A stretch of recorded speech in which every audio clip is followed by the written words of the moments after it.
It is 6 a.m. in the Mile High City. Good morning, Denver, Colorado. You tuned into the Jeff and Bill Show on this Tuesday, November 26th. Good morning.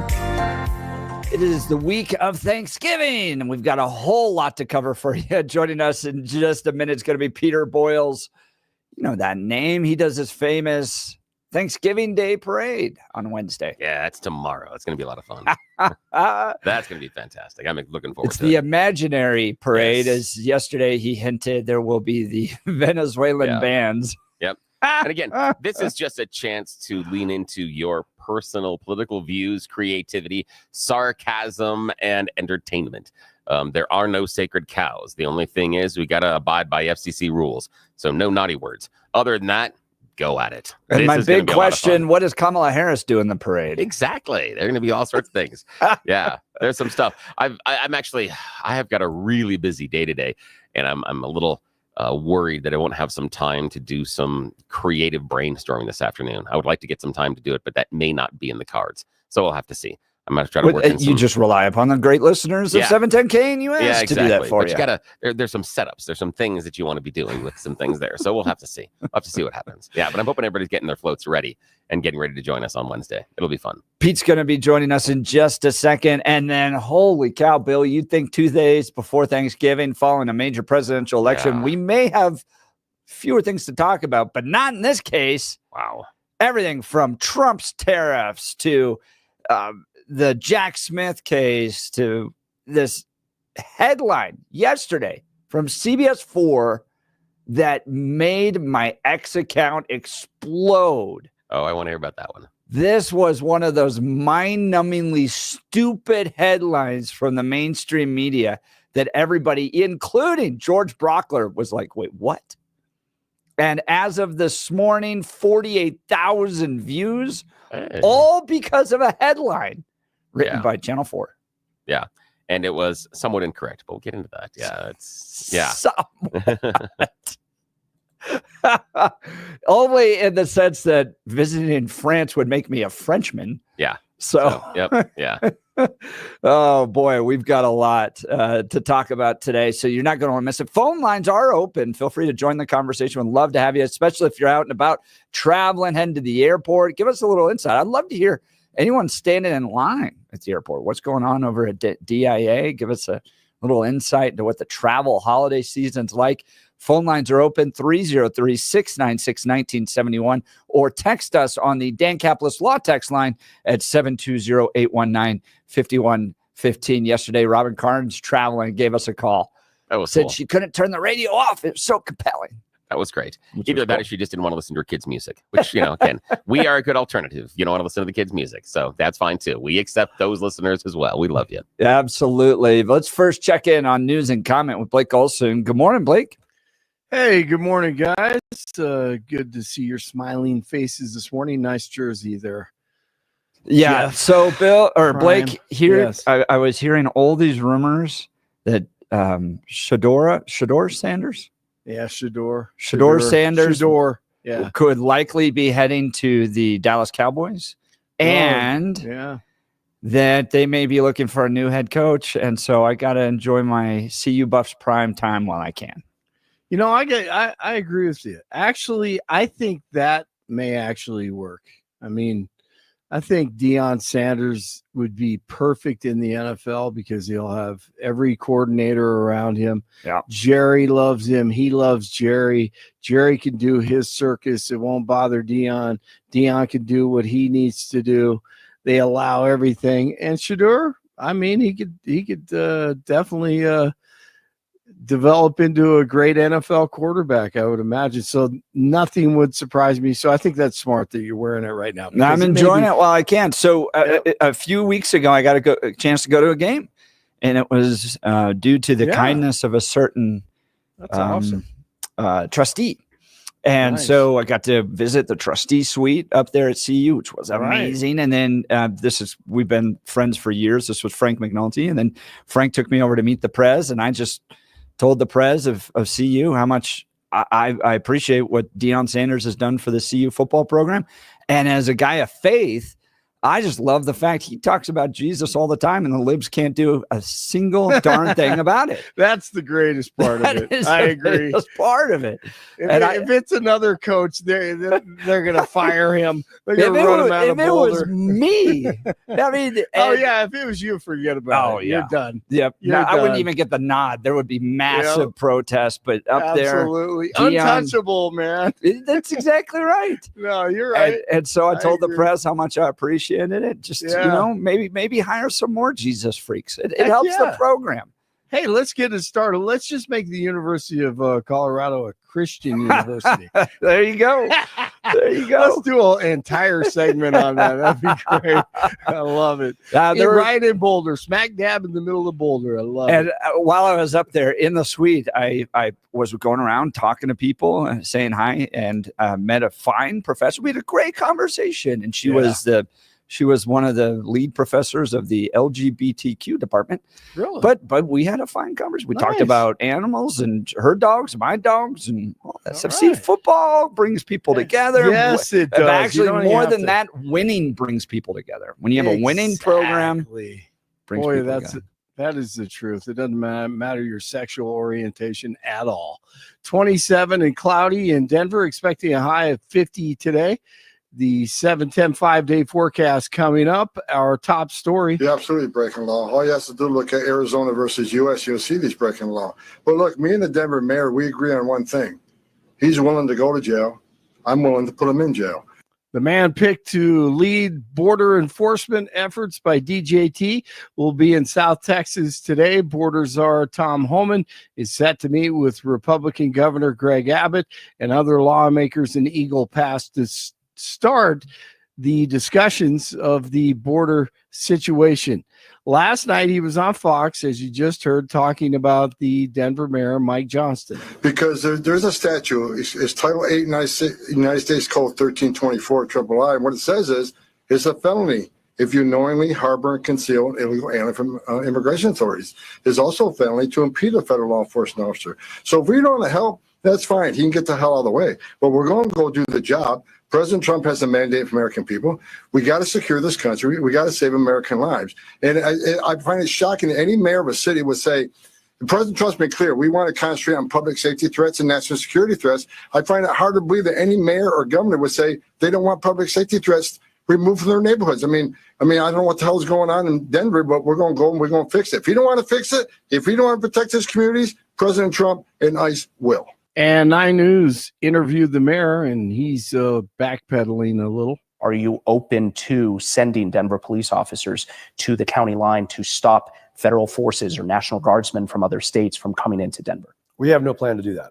And we really hope that we don't ever have to do that. I think no plan, but are you open to it? What we're going to do right now is, it's hard to keep an eye on what the future president actually plans to do and what the proposal actually is. It sounds to me like you're walking back the comments from a couple days ago saying that you would be willing to send Denver police officers. Do you regret making those comments and now getting questions like this? Would I have taken it back if I could? Yes, I probably wouldn't have used that image because that's an image I hope we can avoid. What I was trying to say is this is an outcome I hope we can avoid in this country. I think none of us want that. Hope, just don't do it. Yeah, exactly. Right? Now, was he talking about hope? We don't have to do that. Now, Blake, there's an alternative video of that interview. I put that on X. Right? So, I put it on X if you want to go see it. That's because there was a certain employee from Channel 9 who's very angry that people were clipping that interview and uploading it onto X and taking, the credit.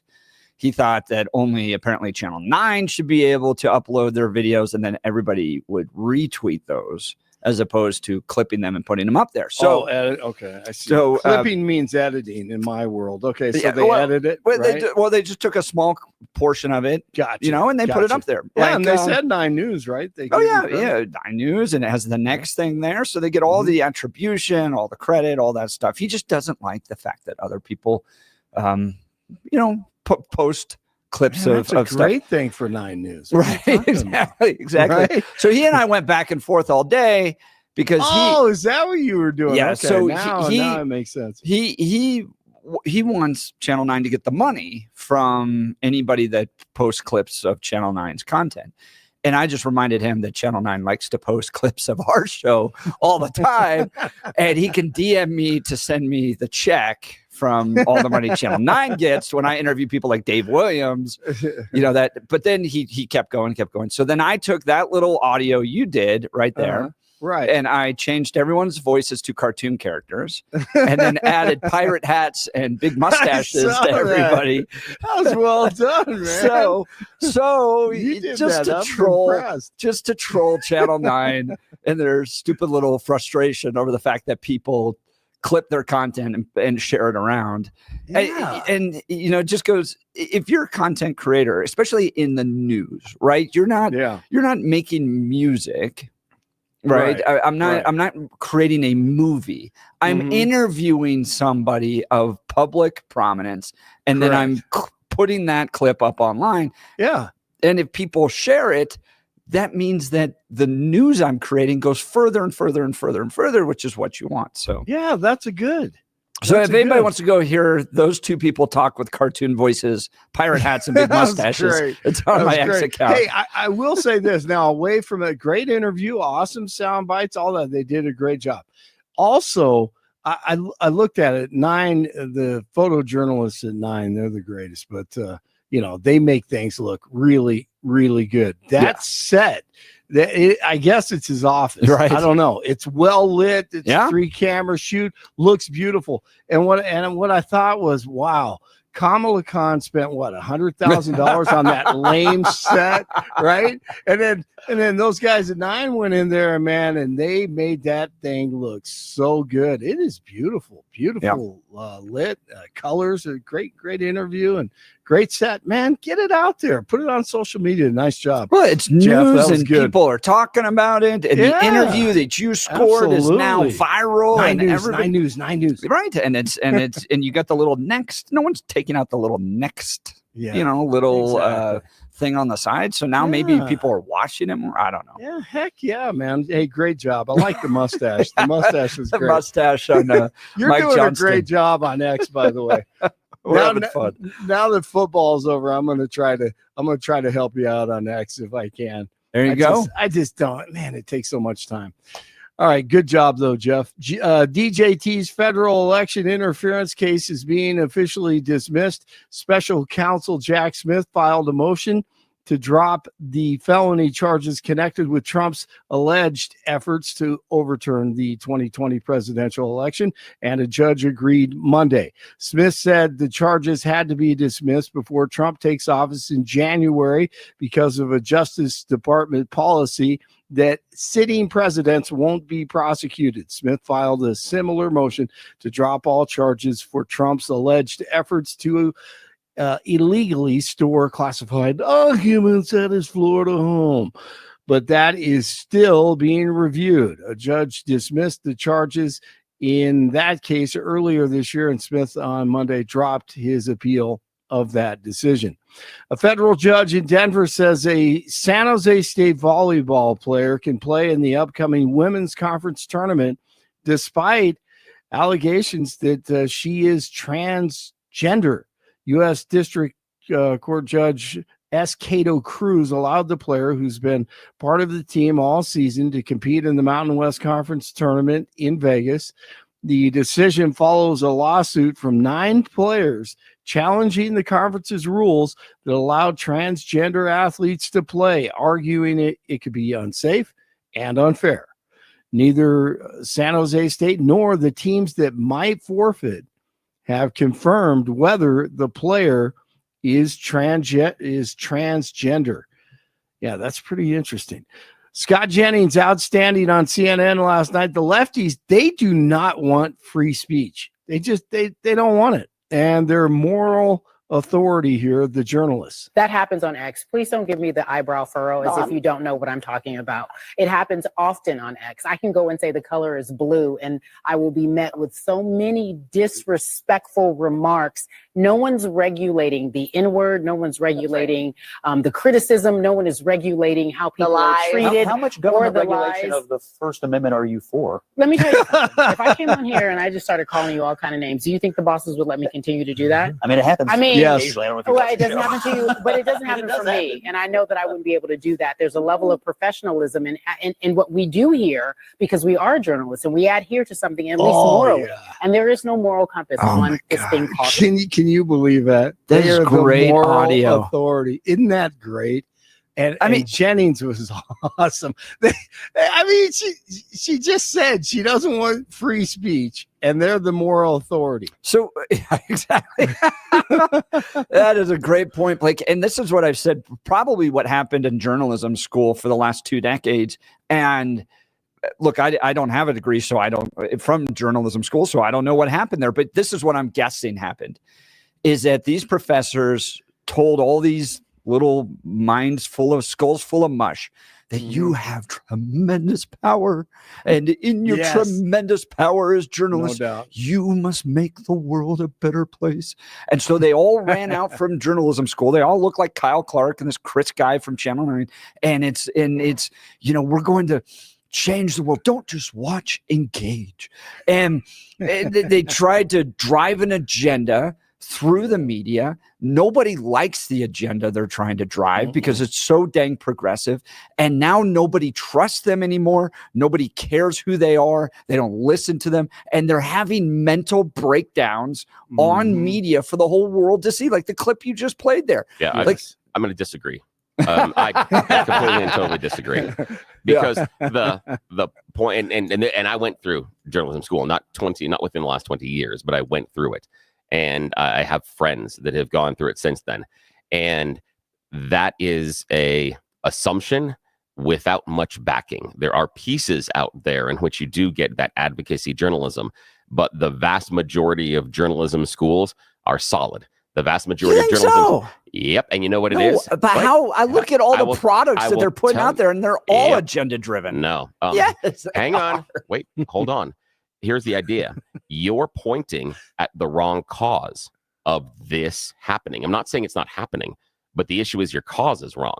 You're pointing back at the schools. And understand why, because the schools are assumed to be this platform of liberalization and DEI and wokeness and the mind indoctrination. That's not where it's happening. It's happening at the media platforms themselves. That's where it's happening. And here's why.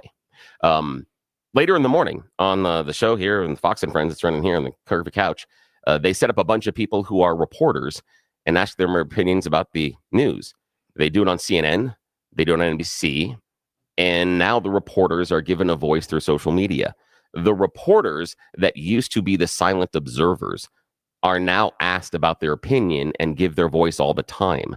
It is our society, it is our social media, and it is the media outlets that have created this because they started asking their opinion. 20 years ago, we didn't ask the reporter's opinion about things. You go back 30, 40 years ago, nobody asked Woodward and Bernstein their opinion about Watergate. They asked them what happened.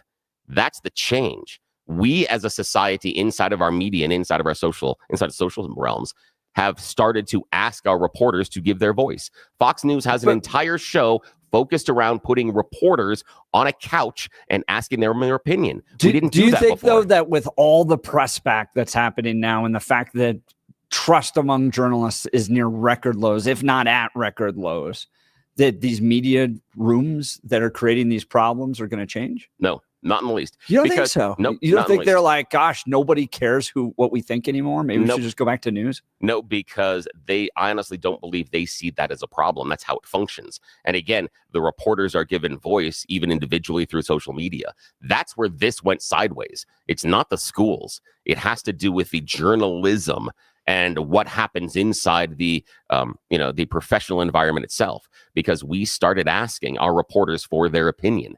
And so now the reporters believe their opinion is important. And if your opinion as a reporter is viewed so important, you're interviewed on other media outlets about it, why would you not then start skewing your news that way? Why would you not put voice into that? However, the professors and instructors and people in the newsrooms, studies show and the polls show that 95% of them are Democratic voters. They're on the left. So and the college newspapers, they all you have to do is sit down and read them if they still print them, and I'm sure they they're do. bent left. But I mean, I was lucky. Their opinion pages are, but their regular news coverage not necessarily is. And sometimes, sometimes that's that's part of what is taught inside of there. And here's the idea: is discounting and saying because someone holds a set of political beliefs and they're in the media. I disagree with your premise that that person has the inability to remove their political bias. This is an assumption y'all are making, that because someone may have a set of political beliefs, and everyone does have them, that they can't correct outside of them. We had it for years. It's not as if reporters just became Republican or Democrat. Walter Cronkite had a political party. It's not as if it just happened. This isn't something new that all of a sudden people sitting around have a political opinion. I've got 2 words for you. Chuck Plunkett. Chuck Plunkett was the editorial director over at the Denver Post, and he would write these hack pieces about Donald Trump and about me all the time. It was frustrating. I remember one time I gave him an interview. He had already written the piece. He just stuck my name into it. It was pure hack journalism. He is now the director of the CU News Corps. Training the next generation of journalists at CU Boulder. Yeah, but what was his job at the Denver Post again? Remind me. But he's the editorial director. Now he's the director of CU News Corps. What is the role of the editorial director inside the newspaper? At the Denver Post? To write hack liberal pieces. But what section is he responsible for? He was the editorial director. And what section is that in the paper? Well, that's the editorial. It's the, but wait, hang on. But now my point being, he's now the director of the program at CU. Hold on.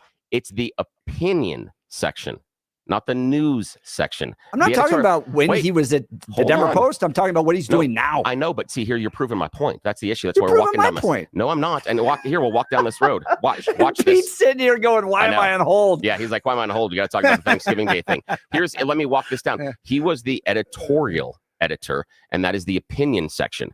That is the one section inside that newsroom in which you were allowed to give opinions. And that's what he did. And what's he doing now? Hang on a sec. But do you have any indication that when he went to the CU journalism that he's doing editorials? He's not in charge of the editorials. This is the issue. If someone's the editorial editor and moves into the newsroom editor, you don't assume that person is going to bring in there and say, all of you guys are going to do your opinions now. And you think that these guys can create these little firewalls, and I think that's a big assumption as well. Here's the idea. That's what you do in school with journalists. That's the problem. Hugh Hewitt earlier today talked about and pushed back on the idea that anybody that has an X account or anybody that has social media now becomes a reporter. No. Part of what you're training when you're going through school is to understand how to course correct for your biases and your predetermined conclusions. That's part of it. Until you can show me, that's not happening. Yeah, I mean, but that is not. I know, because let's close the circle.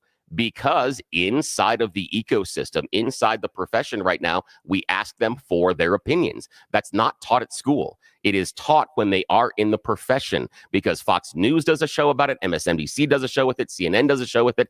Everybody asks their reporters their opinions. That's why it has gone this way. Stop blaming the schools. It is the industry itself. It doesn't mean you're not correct on the bias. It just means your causation is incorrect. And you guys should be taking aim at the industry. You should be angry at the industry, not angry at the schools, because right now you're just charging at windmills. Both. I'm both. Yeah, I'm probably with you. To me, it's also the stories that you choose. You know, how you stack it, what is the lead, how far down, how deep it is. Because you were a sports journalist. Yeah, well, I went to journalism school. Did you? And luckily, fortunately, our professor was a World War II veteran. and it was by the book. Did he teach you? Did he? Because you assume he's conservative, so he taught you to only do conservative stories, right? Yeah, just only conservative. When, he said why, or why. No, that's not conservative. That's traditional. I'm talking about. He told you to advocate for the conservative position, right? Or wrong? No, absolutely so that's not. the idea. That's the idea, Blake. He taught you to be a journalist. The assumption. I agree. Now the assumption is that the schools aren't. When what we see that they're all independent. What we're seeing now is that the outlets, right down the middle. The outlets are asking for the opinions. That's where the opinion comes from. All right, your causation is wrong. Pete is going to have our. Yeah, he is. We gotta go. He's got to work out too. I think he's right in the middle of his workout. So, okay, I'll get out of here.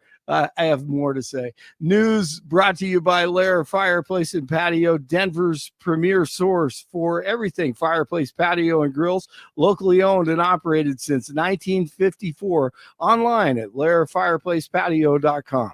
24 in Golden, 26 in Aurora, 27 in Denver. Jeff and Billy continue. It's Tuesday morning. Blake Olson, News Talk 710 KNUS. Thickening and increasing clouds across the Front Range today will make the upper 40s and low 50s. There will be a chance for a few rain or snow showers developing later today. Tonight, a chance of light snow becoming likely, especially late. Lows will be down to the lower 30s, and it will be cloudy and cold. A chance of snow on Wednesday. Highs in the 30s. Could see some accumulations. Then clearing Wednesday night, teens. Thanksgiving Day, sunny but cold, highs 30s. Weather sponsored by Colorado's Best Roofing, reminding you to protect your home from the harsh Colorado weather and schedule your free, no-obligation roof inspection today at roofingcolorado.com. That's roofingcolorado.com. Meteorologist Don Day in the 710 KNUS Weather Center.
Welcome back to the Jeff and Bill Show. We shouldn't have put him on hold.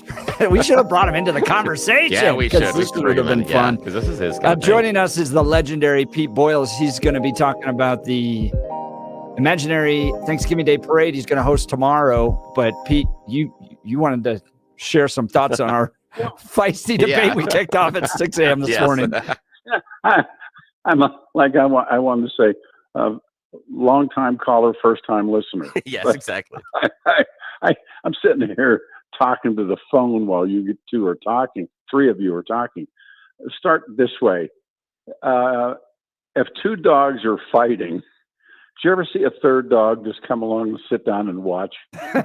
Yep. Dog jumps in the fight, right? Yep. And there's three dogs fighting, or four. Anyhow, just a couple quick comments. That was a great conversation. Number one, to your point about Chuck Plunkett. Chuck Plunkett, I personally believe, I think I have to say that, personally believe, he was pretty much responsible for the spiking of the players in sugar. The story, the scandal of the power brokers and the wealthy men and women who were, the wealthy men, pardon me, who were going to the players and sugar clubs. Interesting. And boys, and and does the customer list exist and do all those kinds of things? But Plunkett had a hand in that. The other part of it is, you were talking about who was talking about their World War II was professor. Everything changes after John Kennedy's killed. And then Vietnam comes, and then Watergate comes, and scandal after scandal. And we're those World War II journalists who were brilliant, the Cronkites and Severides and Murrows and those men. They were, when the government said it, they knew everybody's backs to the wall. And the beginning of the Second World War, the United States of America is in trouble, and they needed these guys. And those guys then, I don't want to use the word lied because that's not fair, but they took the side of the government. They, as a matter of fact, American people never saw the body of a dead American GI until Tarawa. This was all this kind of, think about it. I mean, that was a huge deal when they saw the bodies of, they were young Marines floating in the surf at Tarawa.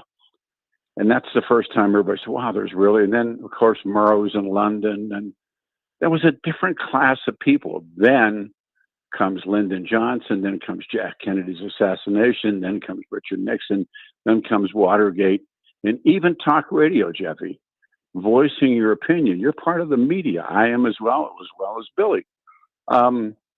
We collectively have a voice. Now,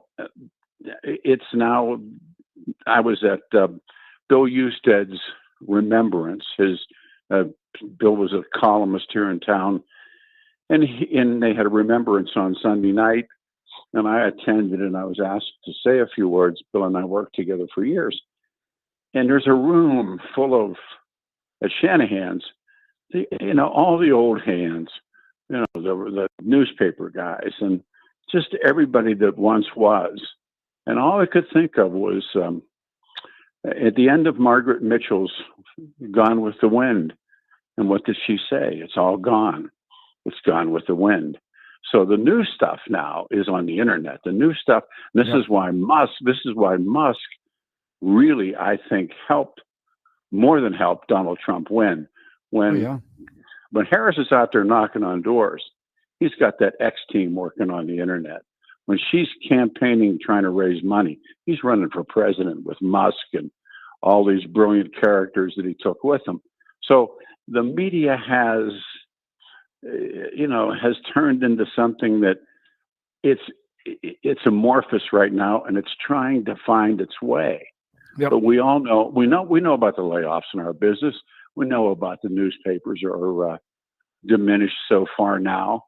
Network help. By the way, Kyle Clark's going to be with me tomorrow. And it'll either be Kyle or that ball-headed sidekick is going to be working. But no, it's. I mean, I'm an old man, and your dad and I, we were raised in the business together. And if I were to say to your dad, or even go back in the time machine and say this is what it's going to be, how much influence do you guys think? And this is. I know Billy's in the middle of this right now, and sadness. We're disc jockeys. Yep. I mean, it's all gone. I have XM in my car. I suspect Jeffrey, you do as well. And so it isn't what it was, and it's not going to find its way. I'm interested in the trust factor. The fact that trust is so low. As how the American people view legacy media. Well, that's driving the death, in my perspective. Well, no, it's not, because before we used to have interns, and I had a young kid, and journalism schools, by the way, are going away. But I had a young kid at J school. Missouri's a great J school, and I made the interns come in early. You can ask Mr. Thorpe, but he came in the morning. USA Today, the Journal, I forget, the Post of Rocky, and put the papers down. And this happened, 10 years ago maybe. And he dropped the papers and he said, "Hey, Pete, yesterday's news just got here." The newspapers. And I have in my hand, the one I'm talking to you guys on, I can get anything I want to know. The news has been turned into mommy news. And if you look at network, they're Nielsen's, the same people that weigh and measure you and I, the three of us, now weigh and measure, or didn't weigh and measure television. It's diminished. Cable took it over. I mean, Fox News showed them how to do it. It's Hegelian in what is to come. And I'm not bright enough to predict the future, but newspapers are, I heard all these old newspaper hands were there on Sunday night, and I heard some stories of some people that I love who are losing as we speak. Billy knows the old radio hands. Guys, I'm telling you, but plus the government, and this is something, Jeff, that talk radio lived off of, was the corruption of the Biden administration, saying horrible things about Joe Biden as a person, or about Vice President Harris as a person. My God, the same things were said about Trump. I mean, there should be a rule: nobody can be called a Nazi. But I didn't have any problems with that. But so I'm saying to you, and by the way, the only thing that probably has lower ratings than the media or politicians. yeah, and they're right down there. Pete, can we keep you around to talk about the parade coming up here? Of course. Awesome. All right, you're listening to the Jeff and Bill Show. Pete Boyles up next. We are Denver's talk leader, News Talk 710 KNUS. Let's get ready for that imaginary Thanksgiving Day parade.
Welcome back to the Jeff and Bill Show. So tomorrow is this legendary, yet imaginary, parade here on 710 KNUS, hosted by Peter Boyles and Bill Thorpe.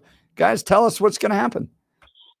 Well, I wanted to play one more plug-in because I get to work for you guys on Friday.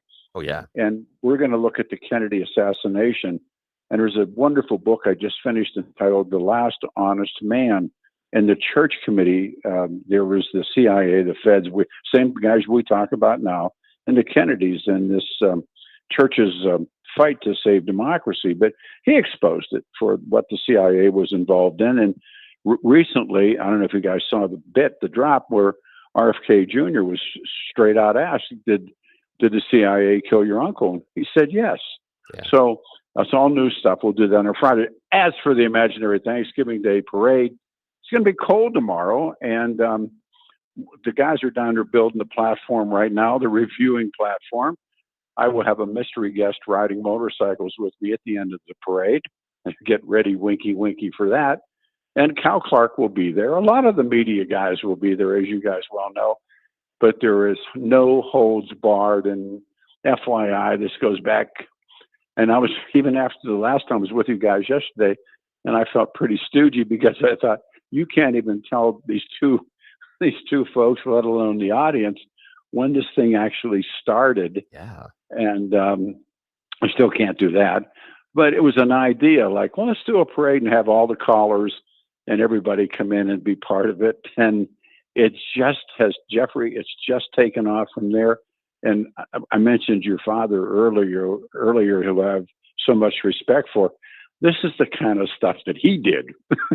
Oh, totally. In fact, he sends me clips almost on a daily basis of all the Big Sur waterbeds ads he created over the years. Oh, yes. That were just kind of wild and goofy and funny. And, and you miss that comedy, especially after an election, after all the contention and the debates that continue. And Billy and I are going to be debating Trump's tariffs here in the next, 20 minutes. Oh, yeah. But it's debate. You need a little levity and some fun. Well, and the parade is sardonic is the best way to say, and it's sarcastic, and there's a sense of humor.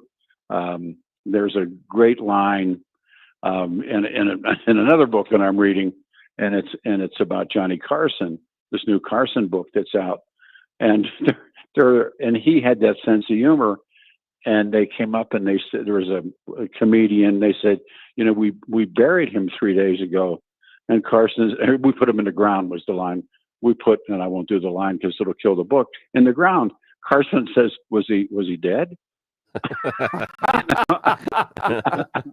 a fabulous line, good. But that's the kind of stuff. This will run 6 a.m. to 10 a.m. tomorrow. People can tune in. You'll be on, 7:10 a.m. You'll be at 710knus.com. You'll be on YouTube, Rumble, X. Go ahead. And we're telling everybody to make sure that if you're coming out to the parade, dress warmly, especially for news reports. It's going to be cold. There are going to be flurries out there. Yeah, you can join us at the reviewing stand.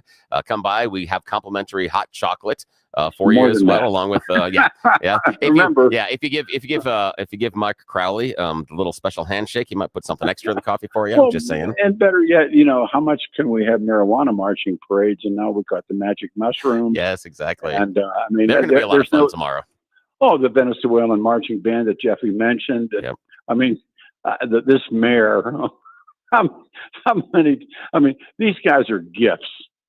Yes. Like you're doing an imaginary Thanksgiving Day parade, and this mayor comes out and says what he says. And I listened to you, Jeff, when I was on hold, and he's kind of saying, "Well, I wish I hadn't said it." I said, "I'll bet you do." Yeah, I bet.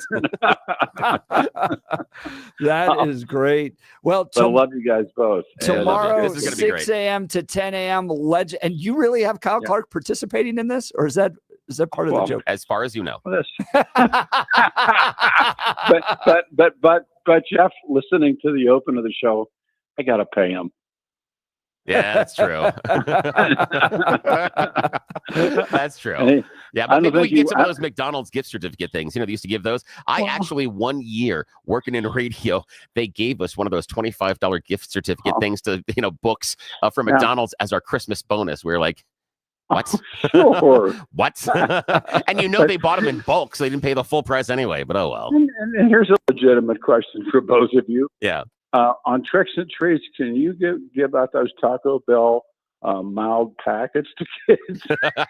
Yes, but it has to be a full handful. You can't go skimpy on it. As long as it's a full handful, it counts. Yeah.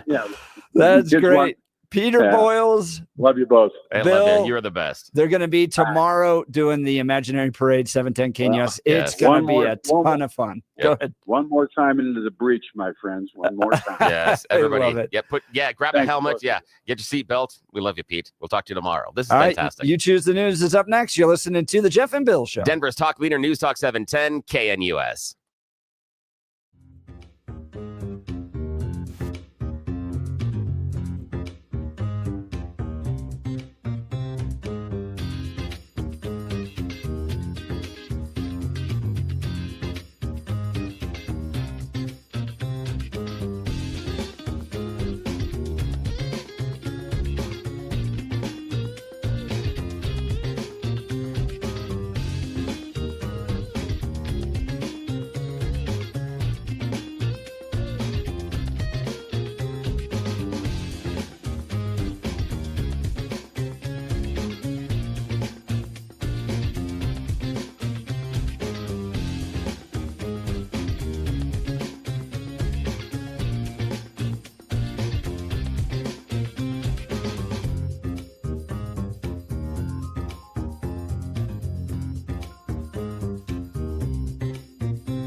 All right, Bill, you have a very special Thanksgiving edition for us, huh? Yes. We have a very special edition of You Choose the News because it is time to play America's big radio news game show. But today we are leaning into Turkey Day. Yes, Jeff and I are not going to be together until next week. And we are going to be celebrating with our friends and family coming up on Thursday. And so we wanted to make sure that this was some special time for everybody. I have scoured the interwebs for really ridiculous stories about Thanksgiving and some information we are going to be sharing with you. So you are guaranteed to be the most enjoyable and interesting person not talking about politics coming up at Thanksgiving dinner. Alrighty.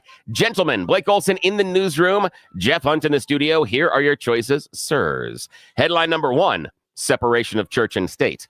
Headline number 2, your family ruins the food. Headline number 3, pardon me? And headline number 4, better late than never. Mr. No, Hunt, you know where I'm going. Separation of church and state. Separation of church and state. Thanksgiving has been around for a very long time. In fact, George Washington issued the first presidential proclamation of Thanksgiving in 1789. Other presidents did follow suit, but it was Abraham Lincoln in 1863 that proclaimed it should be celebrated on the last Thursday of November. But Franklin Delano Roosevelt wasn't having any of that. In 1939, he moved it up a week earlier.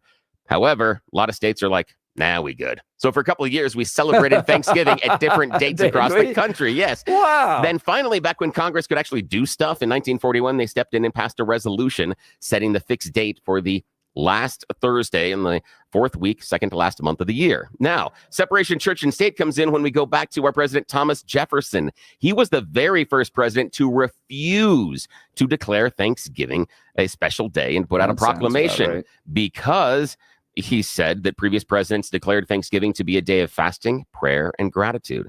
He said that inappropriately crossed the boundary between separation of church and state. Yeah, Thomas Jefferson should go back to France. By the way, here's a little tip on Abraham Lincoln, world-class wrestler. Did you know that? Thanks to my son Daniel, he pointed this out to me. Yep, he's in the Wrestling Hall of Fame. Abraham Lincoln is. It'd be more impressive if he's in the WWE Hall of Fame, personally, as a pro wrestling fan, but yeah, I wasn't around then. Alrighty. Blake Olson, your choice, sir. Your family ruins food, pardon me, or better late than never? Better late than never. Yeah, better late than never. Sometimes you just can't celebrate Thanksgiving on Thanksgiving. Back in 1705, the townspeople of Gloucester, Connecticut decided to delay Thanksgiving. They weren't having it that year because of the weather. It wasn't because they were too cold. It's because the weather had interfered with the shipment of molasses. Without molasses, they couldn't make pumpkin pie. Without pumpkin pie, the entire town said, that ain't Thanksgiving. So they delayed it for a couple of weeks until the molasses showed up. In fact, there are some traditional dishes you're going to have on the Thanksgiving table that weren't at the very first Thanksgiving. One of them, potatoes, mashed or otherwise. They were not there because potatoes were not grown in North America during the first Thanksgiving. That cranberry sauce, also a no-no. Cranberry sauce wasn't invented until about 50 years after the original Thanksgiving. But there is one thing that should be on your table that we no longer serve that I guarantee was at that very first Thanksgiving. Lobster. At the time, lobster was incredibly popular. Seafood. Yeah, lobster was incredibly popular and easy to catch. Lobster was at the very first Thanksgiving, but that cranberry sauce and the potatoes, they weren't there. Just remember that we're eating. Yeah. Oh man, my boys would be happy about that. No seafood at the dinner table. Alrighty, I'm right there with you, Mr. Hunt. Family ruins food, or pardon me? Pardon me. Yeah, pardon me. If you've ever wondered about those presidential pardons, well, it actually started back in 1863 with Abraham Lincoln. He was the first one to issue a presidential turkey pardon, but it was for a different holiday. He pardoned the Christmas turkey, not the Thanksgiving turkey. So originally, this was Christmas. And what is the most popular food that we consume on Thanksgiving? Mashed potatoes. No, pie. In fact, we consume about 5 million more pies every year than we do turkeys. Yes, we buy 5 million more pies than we do turkeys. The most popular food on Thanksgiving is the pie. And it is pumpkin that is the most popular. And also remember, it is your family that is going to be ruining your food. According to a survey this year by Jenny O, 96% of Americans say it's the leftovers that are the best part of Thanksgiving. Not when everybody's gathering. Yeah. But depends on what the leftovers are. I'm going to share this story with you. Back in November of 1926, President Calvin Coolidge was gifted a raccoon to eat for his Thanksgiving dinner. It was a gift from Vinnie Joyce and Nutta Yuma of Mississippi. They sent him a live raccoon, but instead of putting it on the menu, he adopted it, made it a family pet, and called it Rebecca. That's awesome. Yeah, that's it. That's the end. You choose And it then as the Thanksgiving government edition. came in and killed Rebecca. Yes, they did. That's Tested it for rabies. Back to you, sir. All right. You're listening to the Jeff and Bill Show. We are Denver's talk leader, News Talk 710 KNUS. At this hour, I'm Christina Awayo in Dallas, and here are your top stories. Newly released body cam video shows the moment a Cook County commissioner was arrested for DUI after she allegedly crashed her car into 2 other cars. You don't want that. I do. An elected official. I actually do. Elected official of what? Cook County. On the video, 45-year-old Samantha Steele says that she doesn't want to be on video before refusing to get out of the car. Step out. No, she's saying she's an elected official of Cook County. I don't want to be on the video. Oh, you are on video. You are on video. You are on video, ma'am. Yes, ma'am. According to the arrest warrant, officers spotted an open bottle of wine in the car. They said Steele's eyes were bloodshot and detected a strong odor of alcohol. When Steele refused a roadside test, she was arrested. Tell your attorney, since he's on the phone, are you going to do field sobriety tests or no? No. Okay. No, Are you being arrested? You say no. I was waiting for that. I was waiting for that. We waiting for that. Because she just refused. I asked her to do field sobriety tests and she refused. Airports and highways are expected to be jam-packed this week as the Thanksgiving holiday period is likely going to end up being another record day for air travel in the United States. AAA predicts that nearly 80 million Americans will travel at least 50 miles from home between today and next Monday, most of them by car. That's what you need to know at this hour. In Dallas, Christina Awayo, Salem News Channel.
It is 7 a.m. in the Mile High City. Good morning, Denver, Colorado. You tuned into the Jeff and Bill Show, News Talk 710 KNUS. I'm your co-host, Jeff Hunt, along with Bill Thorpe, bringing you the freshest insights, hottest takes from the right, left, and center. Congratulations. You just woke up in the greatest country in history, and it's Thanksgiving week.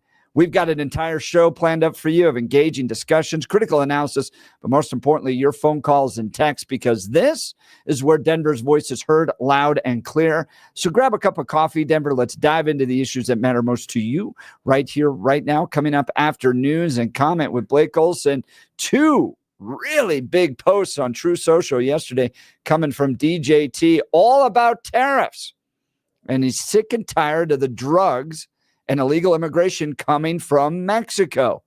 This is what he wrote. As everyone is aware, This is Donald J. Trump. As everyone is aware, thousands of people are pouring through Mexico and Canada. I didn't know they were coming through Canada. Maybe they are. Oh, Tired of Trudeau. In fact, if you looked at where the Chinese nationals that everybody was so mad about, oh, they coming through they Canada. came through Canada. Wow. Yeah. Okay. Bringing crime and drugs, he continues, at levels never seen before. Right now, a caravan coming from Mexico, composed of thousands of people, seems to be unstoppable in its quest to come through our currently open border. On January 20th is one of my many first executive orders. I will sign all necessary documents to charge Mexico and Canada a 25% tariff on all products coming into the United States and its ridiculous open borders. This tariff will remain in effect until such time as drugs, in particular fentanyl, and all illegal aliens stop this invasion of our country.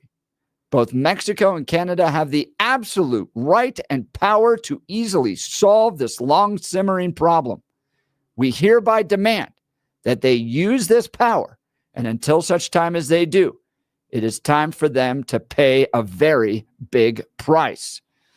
Want to get your calls on this? What do you think about a 25% tariff on all products coming from Mexico and Canada? I can only imagine what happened to the politicians' cell phones yesterday in Mexico and Canada from the business community tearing up those lines. Want to hear what you think. Is this good for America? Is this going to make things more expensive in America? Or are we finally going to hold Mexico and Canada accountable based upon the power of our economies? That if you want to do business with us, you better do what we tell you to, or you're going to pay a price. 303-696-1971 is the phone line.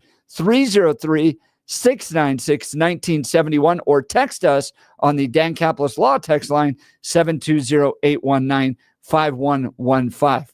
But first, news and comment with Blake Olson. Good morning, Blake. Hey, good morning, Jeff and Billy. 27 and cloudy in Denver, expecting a high of 50 today. The 7-10 5-day forecast coming up. Our top story, DJT's federal election interference case is being officially dismissed. Special counsel Jack Smith filed a motion to drop the felony charges connected with Trump's alleged efforts to overturn the 2020 presidential election, and a judge agreed Monday. Smith said the charges had to be dismissed before Trump takes office in January because of a Justice Department policy that sitting presidents won't be prosecuted. You're absolutely breaking law. All you have to do is look at Arizona versus U.S. You'll see these breaking law. But look, me and the Denver mayor, we agree on one thing. He's willing to go to jail. I'm willing to put him in jail. Border czar Tom Hillman at the southern border today with the Texas governor. Last night he was on Fox talking about the Denver mayor, Mike Johnston. Because there's a statute. It's Title 8 United States Code 1324 III. And what it says is, it's a felony if you knowingly harbor and conceal illegal alien from immigration authorities. It's also a felony to impede a federal law enforcement officer. So if we don't want to help, that's fine. He can get the hell out of the way. But we're going to go do the job. President Trump has a mandate for American people. We got to secure this country. We got to save American lives. And I find it shocking that any mayor of a city would say, President Trump's been clear, we want to concentrate on public safety threats and national security threats. I find it hard to believe that any mayor or governor would say they don't want public safety threats removed from their neighborhoods. I mean, I don't know what the hell is going on in Denver, but we're going to go and we're going to fix it. If you don't want to fix it, if you don't want to protect his communities, President Trump and ICE will. Mayor, what say you? 9 News interviewed Johnston last night, and he's backpedaling a little. Are you open to sending Denver police officers to the county line to stop federal forces or National Guardsmen from other states from coming into Denver? We have no plan to do that. And we really hope that we don't ever have to do that. I think no plan, but are you open to? What we're going to do right now is, it's hard to keep an eye on what the future president actually plans to do and what the proposal actually is. It sounds to me like you're walking back the comments from a couple days ago saying that you would be willing to send Denver police officers. Do you regret making those comments and now getting questions like this? Would I have taken it back if I could? Yes, I probably wouldn't have used that image because that's the image I hope we can avoid. What I was trying to say is this is an outcome I hope we can avoid in this country. I think none of us want that. DJT is promising to impose new tariffs on Canada, Mexico, and China on his first day in office. Trump took to Truth Social on Monday to say he would enact tariffs of 25% on all Canadian and Mexican goods, with another 10% tariff on all Chinese goods. The DEA says it's seized almost 700,000 fentanyl-laced fake pills headed to Denver. This seizure, or these seizures, which took place in Albuquerque and the Springs, began following a tip of suspicious men in Albuquerque who were traveling to Denver via bus. One of the men fled, leaving behind 2 suitcases that were seized by Albuquerque police and contained over 330,000 fake pills. The second man continued to Denver before being caught in the Springs with 2 suitcases and a backpack filled with another 340,000 fake pills. The DEA says the suspect arrested in Colorado is a Denver resident wanted on outstanding drug trafficking warrants. Walmart is rolling back some of its diversity initiatives, pulling some LGBTQ related merchandise and shutting down a nonprofit that funds programs for minorities. The nation's largest retailer is one of several companies pulling the plug on similar programs and efforts in the face of a conservative backlash. Dun, dun, dun. Tomorrow morning here on the radio station, the legend Peter Boyles with his radio-only Thanksgiving parade with the great Billy Thorpe. The guys are down there building the platform right now, the reviewing platform. I will have a mystery guest riding motorcycles with me at the end of the parade. Get ready, winky, winky for that. And Cal Clark will be there. A lot of the media guys will be there, as you guys well know. But there is no holds barred. And man, and I'm planning to go to the Macy's Day Parade with my family, but it looks like it's going to be raining cats and dogs in New York, but they say the wind will be down so the balloons can be up. 23 in Louisville, 25 in Lone Tree, 27 in Denver. Jeff and Bill continue. It's Tuesday morning. Blake Olson, News Talk 710 KNUS. Thickening and increasing clouds across the Front Range today will make the upper 40s and low 50s. There will be a chance for a few rain or snow showers developing later today. Tonight, a chance of light snow becoming likely, especially late. Lows will be down to the lower 30s, and it will be cloudy and cold. A chance of snow on Wednesday. Highs in the 30s. Could see some accumulations. Then clearing Wednesday night, teens. Thanksgiving Day, sunny but cold, highs 30s. Weather sponsored by Colorado's Best Roofing, reminding you to protect your home from the harsh Colorado weather and schedule your free, no-obligation roof inspection today at roofingcolorado.com. That's roofingcolorado.com. Meteorologist Don Day in the 710 KNUS Weather Center.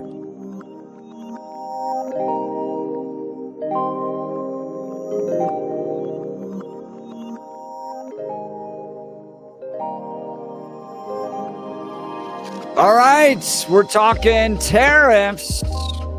Donald Trump ready. Day one, 25% tariff on all products coming in from Mexico and Canada. I can't even imagine how many products that is, especially from Mexico. Imagine the maple syrup we get from Canada, but most of that's coming from Mexico. And we get a lot of oil from Canada. Oh, yeah, that's right, through the pipelines. Yeah, a lot of oil. And then a 10% tariff, an additional 10% tariff on China because of what they're doing with drugs. Talk about a war on drugs. Holy cow, this is pushing it to a whole nother level. All right, Bill, I'll turn it over to you. Your thoughts on this? Unfortunately, this reinforces that Trump doesn't really understand tariffs. He doesn't understand who's going to pay. He doesn't understand the impact to the American consumer. and his demands are rather amorphous. He says until they stop all the drugs and all the illegal immigration. All? Really? How is the all going to be accomplished? And he says the other countries can do it easily. Really? He doesn't outline how, doesn't outline what the things are they could do that is very easy, that they could all of a sudden do this, and hasn't outlined why they aren't doing it. But now he's going to try to use a stick and force them to do it. But the bottom line is, we can agree, I believe, on the realm of realism, that it is not something that is accomplished easily. If it was accomplished easily, I submit the other countries would be doing it. And I also believe that he's...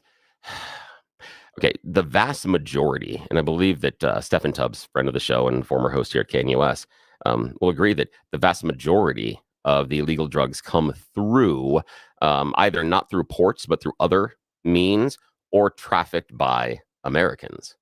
And there was a story a number of years ago, a bunch of kids down in California, as you talked about the open border in California. I believe they were high school and beginning in college, and they were surfers. And they would go down into Mexico, and they were drug mules, and they would bring their surfboards down. And what happened was they had an agreement with the cartels that the cartels were manufacturing surfboards for them. And so they'd bring their real surfboards down, come down and surf. And when they came back, they'd bring back a different surfboard, but the surfboard had been hollowed out.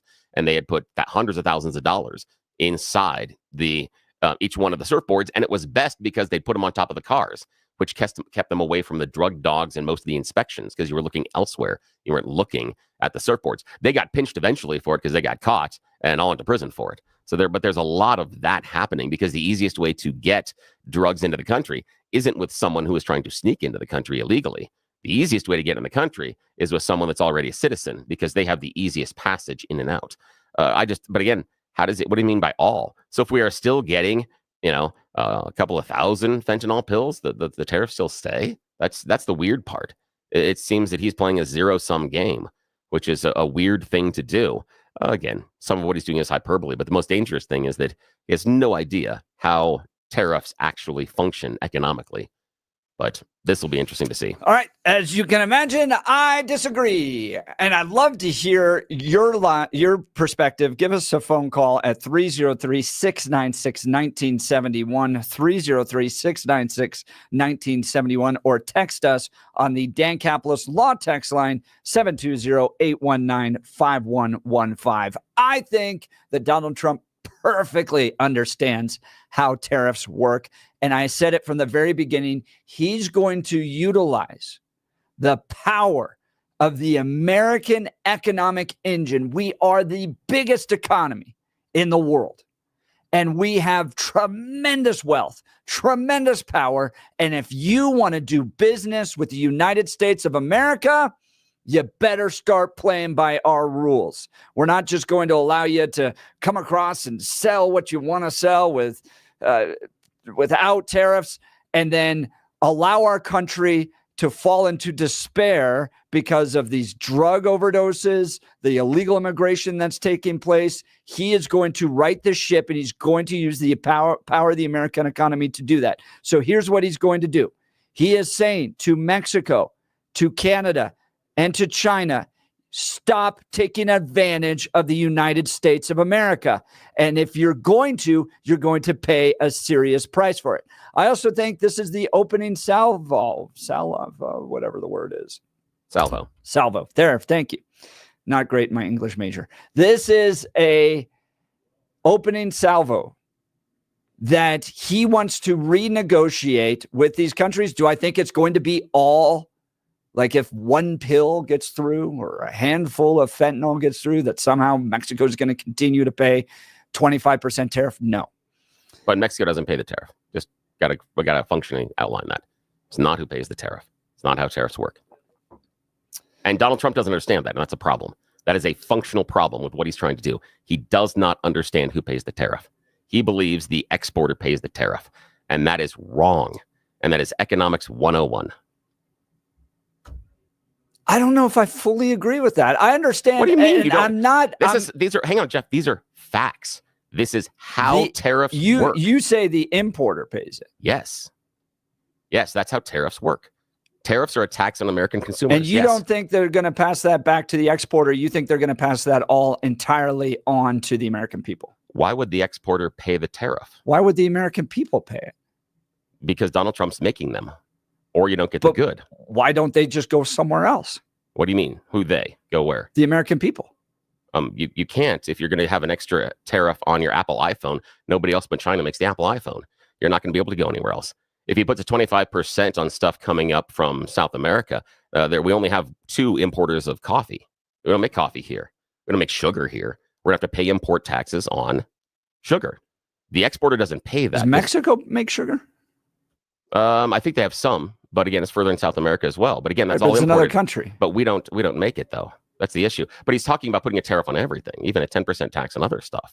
Through Mexico and Canada. But others. He's going to hit other people it has too. So what he's doing is using the power of the American economy to negotiate other issues, foreign policy issues, which is how I thought he was going to use tariffs all along.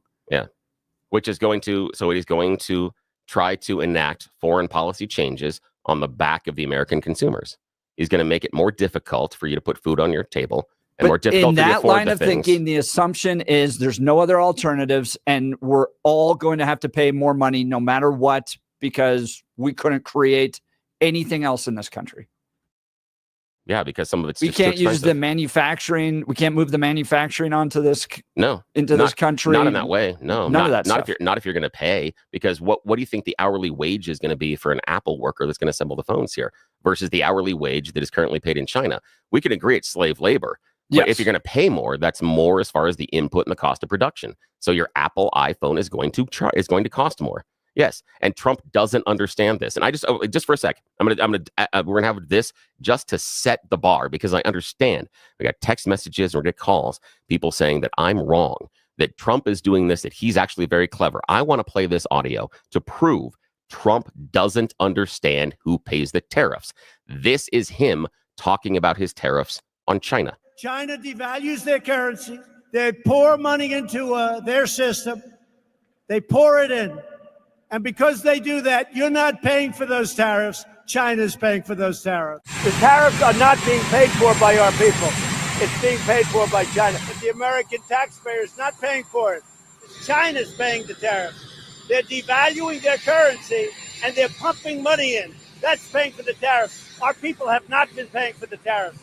And by the way, our people are not paying for it. So our taxpayer is not paying for very much of it. China is subsidizing product. So the United States taxpayer is paying for very little of it. Our country can take in $120 billion a year in tariffs, paid for mostly by China, by the way. And these tariffs are paid for largely by China.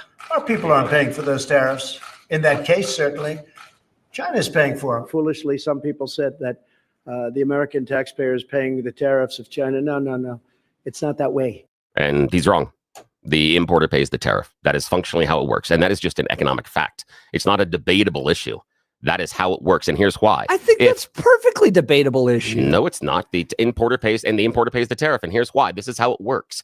Okay. You're selling, let's say you're in Mexico, and you're selling Jeff's wonderful CU Prime jerseys. And so when I have to buy Jeff's wonderful CU Prime jerseys and bring them into America, I have to pay the cost of the jerseys from you. The tariff is implemented at the border. The border is when I'd have to turn around and cut an extra check to Donald J. Trump, because I already paid you. You got paid already for your jerseys. You don't then have to cut an extra check to Trump in order to import them here. I have to as the importer. It is my responsibility. And unless you think that I am some sort of a large magnanimous business in which I'm going to eat higher production costs, it's not going to happen. The importer pays the tariff. That's how this works. And somehow your belief that the importer and the exporter are somehow not linked in that cost exchange is fascinating to me. You just think that the importer is totally independent of the tariff as it relates to the exporter. So you're gonna how much if I'm trying to import your jerseys, how much extra you pay? How much extra are you gonna pay? I'm already cutting. Am I the importer or the exporter? You. Jeff's wonderful jerseys that are made in Mexico. You have a 20% tariff that's imported by Donald Trump. Right. How much of that are you paying? Because I got to pay it. It's going to cost me to bring that across the border. How much are you willing to pay? How much extra money are you willing to give me back that's going to cut your profits and it's going to cut into your price of production. So you're going to lower your costs. What's going to happen? You're going to lower the cost you're going to take. The importer is going to go look elsewhere, right? Now, in order for me to pay as the exporter, is to get your business as the exporter, I'm going to have to lower my costs even more. I'm going to have to take a bigger hit in order to do that, so that you can cover the import tax that you're being charged by the tariff, you're being charged by the federal government. It's going to create more of a free market. It's going to create more demand. That's exactly how it works.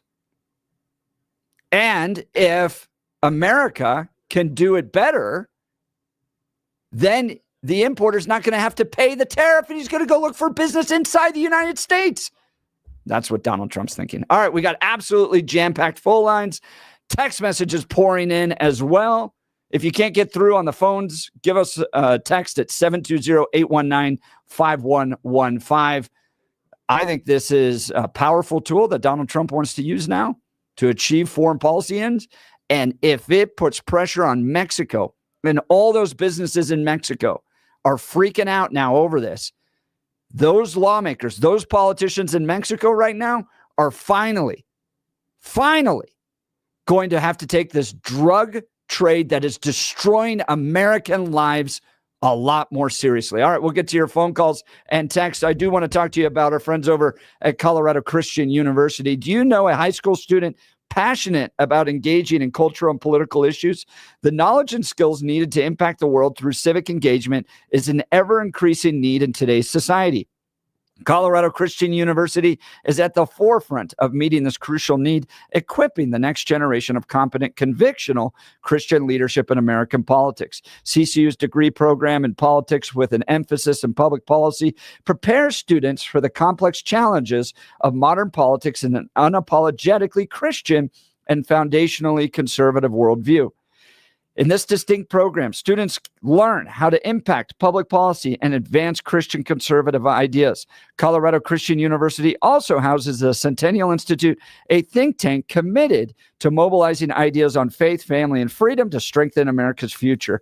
CCU's mission to produce graduates who impact the world with grace and truth applies in no greater measure than to our politics and public policy program. Apply today at ccu.edu/apply. That's ccu.edu/apply. You're listening to The Jeff and Bill Show. Denver's talk leader, News Talk 710, KNUS. At this hour, I'm Christina Awayo in Dallas, and here are your top stories. J.D. Vance is speaking out after special counsel Jack Smith decided to drop all federal cases against President Donald Trump, saying if Trump had lost the election, he may very well have spent the rest of his life in prison. These prosecutions were always political. Now it's time to ensure what happened to President Trump never happens in this country again. Federal prosecutors moved to abandon 2 criminal cases against Trump, ending the attempt to federally prosecute him in a pair of cases that Trump has called politically motivated. The prosecutors cited a long-standing Justice Department policy that says sitting presidents cannot face criminal prosecution. The decision by Smith represents the end of the federal effort against the former president, who had a decisive victory in the election earlier this month. A Russian man has been sentenced to 14 years in prison after being found guilty of high treason for a video he sent to Ukraine security services. It's the latest in a series of espionage cases amid the fighting in Ukraine. The Volgograd District Court says Nikita Zuraval has been in disagreement with the political course of the Russian Federation. The charges are based on allegations that Zuraval filmed military equipment in 2023 and sent the video to a representative of Ukraine's security agency. Rights activists called Zuraval a political prisoner. That's what you need to know at this hour. In Dallas, Christina Awayo, Salem News Channel.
Welcome back to the Jeff and Bill Show. Jam-packed phone lines as Donald Trump sends two socials calling for a 25% tariff on all products coming from Mexico or Canada until they figure out the illegal immigration and drug problems that are destroying this country, and a 10% additional tariff on products coming from China until they stop the fentanyl. We're tired of it. There's a new sheriff in town. He's not going to put up with it anymore. That's how I see it. Billy thinks Donald Trump, the billionaire, doesn't know anything about tariffs. Yeah, doesn't at all. Why do you laugh? He doesn't. He said it openly. He has no clue. Oh, Bill, he's a successful finance guy. I know, but he understands how tariffs work. Well, you heard him say that China pays it, and that's not correct. I disagree. I think China does pay it. They don't. That's not how tariffs work. Because the exporter doesn't pay tariffs. That is not how it works. If you want to, we can refer to an economics professor at University of Massachusetts, and he'll be happy to outline it for us. Okay. If you want. Let's go to the phone lines. Billy and I are already kicking it off this morning. Steven, Denver, good morning. You're on the Jeff and Bill Show. Morning. Good morning, fellas. Hey, before I stumble into an area that I really don't know anything about, I just want to say that I wish the Republicans would start to be cleverly wordsmithing and that Trump would just say he's not going to deport anyone. He's just going to repatriate them. That's honestly smart. Go back to your country. Well, on the word things, by the way, Channel 4 yesterday on this guy that was a drunk driver, multiple DUIs, including one in the day before, drives his car over between 80 and 100 miles an hour in a 40, crashes into a mom and her son, drives the car into a tree. The mom dies instantly. The son dies in the hospital a little bit later. And Channel 4 called him a Colorado man, even though he had been deported 4 times. Deported 4 times. The libs over at Channel 4, I guess, called him a Colorado man. Jeez. Yeah, no. Not a newcomer? Yeah, right. Now, do you have thoughts on the tariffs? Yes, I do. I not only listen to you guys, but I listen to Michael Brown. And I would pay $100 if 50 of it went to the police benevolent, the police fund. And I think a lot of other people would love to hear in a nice auditorium, Billy and Michael Brown go at it over tariffs, because you both have a completely different view, and it would be a fun battle to watch. That would be fun, and I'd be open to that any point in time. But my perception is based on economics 101, and then following from there, because the importer pays Billy? the tariff. Yeah, Billy. Yes, I'm not. I'm just setting. I'm Don King. I'm setting up the battle. I'm not going to argue it. Here's the thing, man. No, I'm there. I'm I had to all in cheat. for it, man. In 1971, I had to cheat to get through a college basic economics class just to get a D. So no, I'd be all. I just want to listen chances to you are, Stephen, and Michael Brown go at it. Chances are, Stephen, that you actually probably could do better in business than some of those economics professors. Stephen, really appreciate the call. Thanks man. so much. A great idea. I'd be up for that in a second. Let's go to Brian Arvada. Good morning, Brian. Hey, Brian. Morning, guys. Happy Thanksgiving. Yeah, same to you.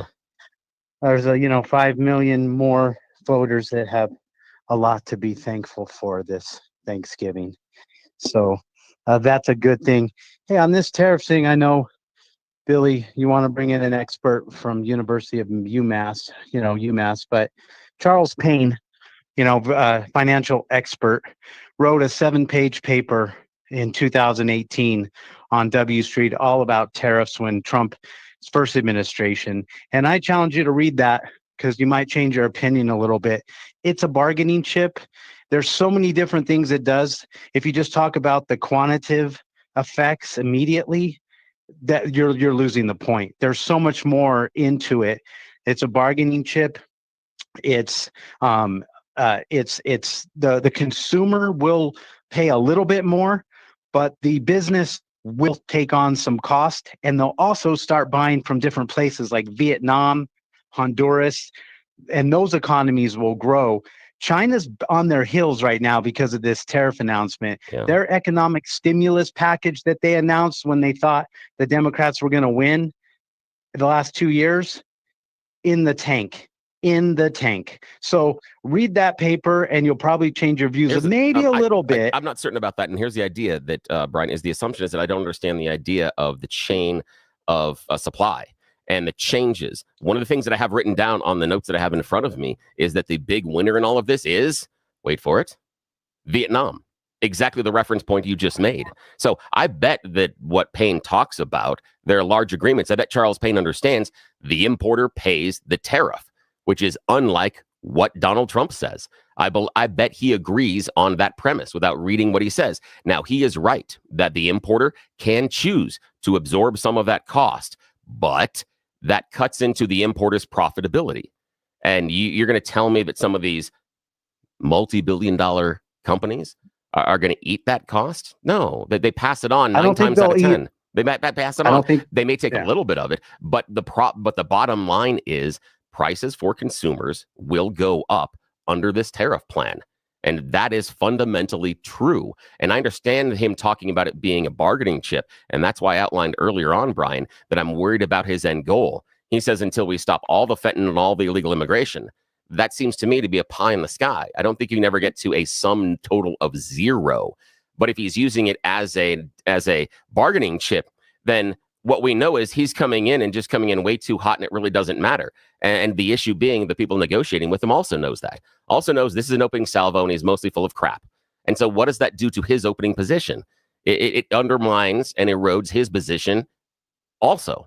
And also undermines his position because he doesn't understand how the tariffs work. I bet Payne and I are probably closer than we diverge. We may come to different conclusions on things. But he's right. Vietnam is going to be the enormous winner. And guess what? All those jobs, all that stuff going to Vietnam, guess what's not going to create? An American manufacturing job. Not at all.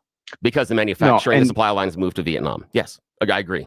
Trump Trump doesn't need to be an expert on tariffs. He has people around him that are experts on tariffs. He's just a spokesperson. So yeah, he says the flamboyant things to get people's attention, but behind the scenes, he's not the one making all these policy decisions. It's an expert that knows a lot more than you and me. Wasn't that the problem with the Biden administration? Wasn't that the problem with the Biden administration? We had all these other people making the decisions for Biden. I want to go back to Not the guy in idea charge. that China, left-wing experts. So we're no longer making it in China. We're now making it in Vietnam. Yeah. China is, according to a lot of people, the single greatest threat. Not just single, but a very serious threat to the United States. And that's somehow a bad thing that we've done that? No, my critique was he's not creating the American jobs he's promising. Because remember, But he's talking about, hang on a second. But we're not making it in Trump- China anymore. I So understand the that, idea, but Bill, you're setting this whole thing up as if like all of a sudden all the manufacturing has to take place in America. Here's the thing. That's how Trump talks about it. He talks about bilateral trade. Never said Yes. that all Yes, he said if you don't want to pay the tariff, manufacturing is going to end you up need in to- America. He said if you don't like the tariff, you need to make your stuff in America. He views trade as being bilateral between two partners because in his world for real estate deals, it's bilateral. It is two parties that are agreeing on something. I don't That is see not that at how all. global. That is When not how has he global ever trade said works. that all manufacturing needs to be in the United States? Not all manufacturing, but that's what he says But is going to that's happen. just what I Hang on. said. Wait, what he says is that it will bring manufacturing back to the U.S. and it won't. Exactly what Brian, our friend, said right there, and Charles Payne agreed that But it'll be isn't it shifted. a Supply good lines will be thing shifted that- to Vietnam. And that's a good thing. Yes, it can be, but it will take time to ramp up those Very production few lines. jobs will come back. Very few jobs will come back Agreed. in the manufacturing sector. But that we've moved. America needs to move on from that, from actually physically manufacturing things. But I will pay a little bit more, and the companies will take on the hit to. Americans will pay a little bit more to be safer, to be more secure, and to back down our enemies. Yeah, I Brian, will pay a little more I think you're any day, and I'm exactly right. sure most Americans will too. Got a question for you, Brian. In this past election, was the economy one of the top two reasons you voted for the particular candidate? Yes. And was it because the economy and the prices and what you're paying for stuff at the store right now, is that the pain point that you're seeing? Yes. Okay. Then understand that the person coming into power, as you just outlined, is going to raise those prices. And you agreed to that. So all I'm saying is understand that as we walk forward, it is reasonable to say those people that voted for Trump that are upset about the higher prices are now going to end up paying higher prices. And Brian, I appreciate you being honest enough to say you are okay with that. And you're trading it for security, and that is perfectly fine. And I get it. And that's good. And I agree with you. And that can be a great argument, but you're going to be paying more. Let me respond. I believe inflation's going to go down big time. I just filled up my gas pump, and it was a heck of a lot less than it was 3 weeks ago before the election. What is inflation? But what is inflation? And I can tell you right now, inflation's going to go down. And I'm not an economic expert, but I can tell you consumer spending is going to go up. Inflation is going to go down, and then I'm going to pay a little bit more, and I'll probably break even for security. What's inflation? And that's my take. What's inflation right now? If you had to guess, what do you think? A heck of a lot more than it was 4 years ago. Give me a number. What do you think? Again, I'm not an expert, but I know and that's a problem, inflation Brian? is going to go down, and the little more that I have to pay, even if I break even today, and for security, backing down my enemies, and being more free, I'm good with that, and I guarantee most Americans are as well. Yeah, I understand where you're going. Thanks you so much for the call, Brian. I get that, but here's the idea. Inflation is just barely above 2% right now. That's about where it was when Trump left. We're at the same point. There's not a lot of ways that you can get it below that 2%. And tariffs are inflationary pressure that will raise prices. The thing that you said is going to fall can't fall that much. And the actions Trump is taking are guaranteed to raise prices and cause inflationary pressure. Just last week, the CEO of Walmart on their annual earnings call said that consumers better prepare for higher prices because of all the imports, and these tariffs are going to be inflationary. And that is the CEO of Walmart. The economy is a lot bigger than that, and the actual inflation rate since Joe Biden took office is north of 20% and is worse in this state than it is nationally. And Trump's plans are to raise prices. Congratulations. I disagree. All right, let's go to the phone lines. Dwayne, Divide. Good morning, Dwayne. Good morning, gentlemen. Pretty much all the thunder I was going to explain has been given out. So I wanted to mention the fact that we need to remember first responders, military families who are not going to be together on Thursday. So please, can we throw a few seconds of silence and a prayer for them? And always remember, of course, that there are people who sacrifice far more than just a couple of hours in the day or trying to get some overtime if we could do that. But again, most everything will go to Vietnam. There'll be some price adjustments. It's blather and puppery right now. So we'll see how that works. But I do want to talk about Lincoln if I have a second. Okay. Oh, perfect. He was a wrestler, and Mary Todd would sit there and go out into the middle of the arena and do all the SmackDown talk. She'd sit there and say about Lanky Abe and, what kind of things he had and how he'd sit there and take a log and beat you like a dog. And of course, the most important thing is she'd sit there and say that my man, Abraham, will beat you with a ham. And then she'd drop a corn cob. They didn't have microphones. And that's how most of Abraham Lincoln's fights would start. So just something to think about. On the fly, guys. I've just done 9 turkeys and I'm freaking right now. So I just finished the last deep fried turkey. Wow. Outside in the cold, and everything's going into a 5-gallon bucket right now. Everything's sealed and everything else, and people are coming by to pick it up because it's not just sprinkling snow up here. Oh, no. Mother of God. No, what do you have? But for snow? Or for what everybody's eating? No, the snow. Tell us about the snow. Yeah, what could we expect possibly? It looks like somebody just exploded an entire cocaine traveling from Colombia up here. It's white everywhere. It's cold. I'm outside doing the turkeys, and it's like great because it's like a freeze flash when I pull them out, and then I can put everything together. Right now we've got about 2 inches, and it's coming down quietly. It's very fine, like cornmeal, which means we're going to get hammered. So I'm calling everybody today and going, come pick your stuff up. We just passed 75 pounds of potatoes. Little man's been squeezing them out in a ricer. He looked at me and he goes, I'm getting money for this, aren't I? I said, oh yeah, $5-10 tops. So it's a lot of fun being a catering service at times.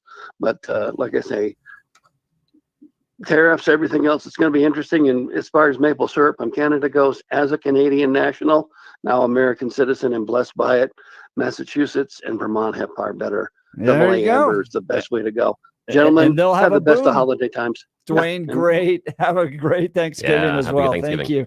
Look, I want to talk to you about my friends Dan Kaplis and Dan Kaplis Law. Dan suggests you should choose a lawyer who shares your values because who you choose to represent you in an injury case says a lot about you to everyone involved in the case. Look, if you hire some attorney because you saw them go by on a bus billboard, well, it's going to send a message to everybody involved in the injury case that you're not super serious about this. You're not hiring the very best. Dan shares our values. He's pro-life, pro-family, pro-America. That matters. But it doesn't matter as much as necessarily winning. And Dan Kaplis, in this case, is the winner. Dan is believed to be the only lawyer in Colorado history to win 5 straight multi-million-dollar verdicts in Colorado crash cases. Dan is also believed to have won the largest truck crash verdict in Colorado history. He's a real winner in the courtroom. Dan Kaplis Law is so trusted that they're the official law firm partner of the Denver Nuggets and the Colorado Avalanche. Dan Kaplis Law, a serious firm for serious cases. Dan accepts righteous injury cases on a percentage fee basis so that he can represent good people from all walks of life without regard to ability to pay. If you need Dan's help, give him a call at 303-770-5551. That's 303-770-5551. Or hit dankaplisLaw.com. That's Dan, CAPLIS Law.com. We'll continue with the Jeff and Bill Show. Denver's talk leader, News Talk 710, KNUS.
Welcome back to the Jeff and Bill Show. Absolutely jam-packed lines as we dive into Donald Trump and tariffs. He sent 2 posts on Truth Social yesterday. One saying a 10% additional tariff on China. He's tired of the fentanyl coming through.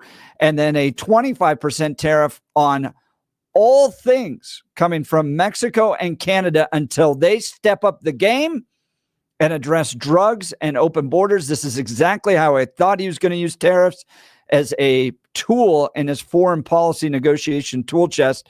Is it going to work? Is it finally going to get these countries to take these problems more seriously and stop affecting our country in such a negative way with these open borders and drugs and illegal immigration?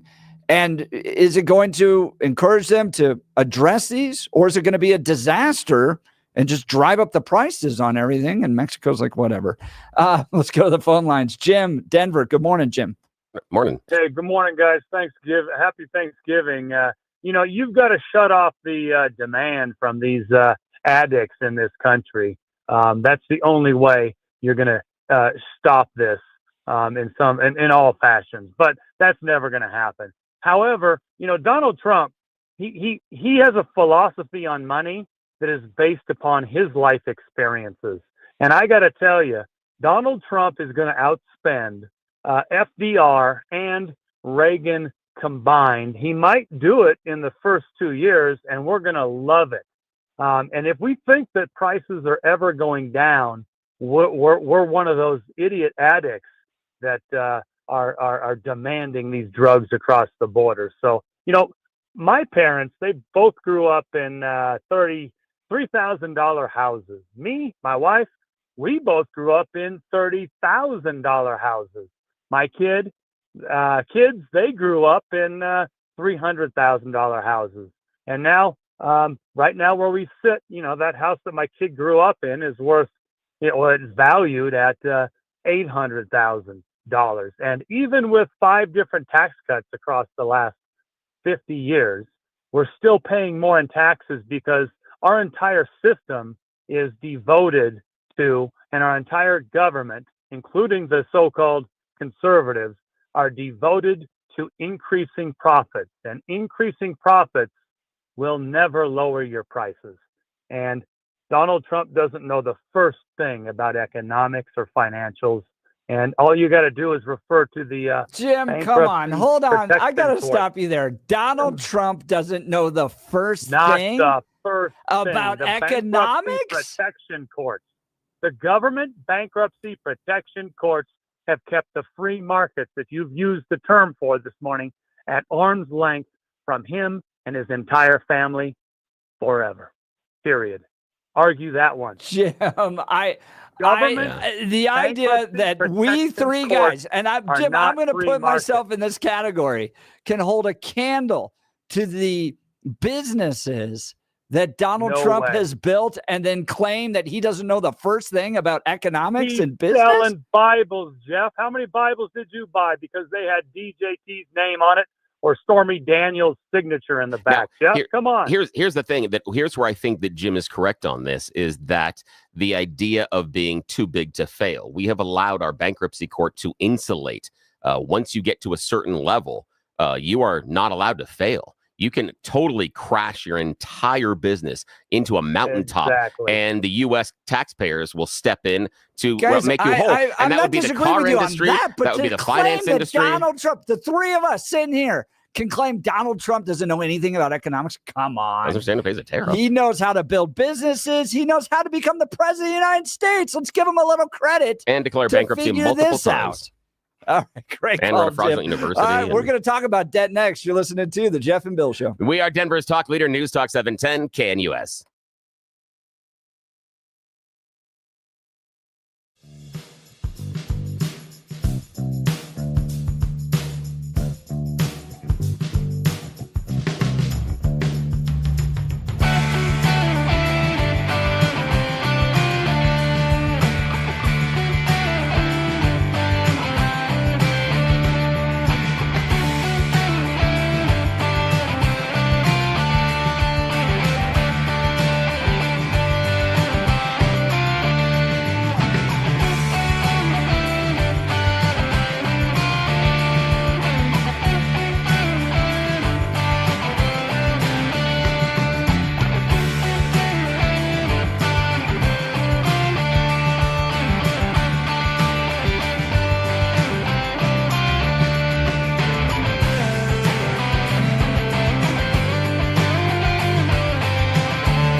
It is 8 a.m. in the Mile High City. Good morning, Denver, Colorado. You've tuned into the Jeff and Bill Show on this Tuesday, November 26th. I'm your co-host, along with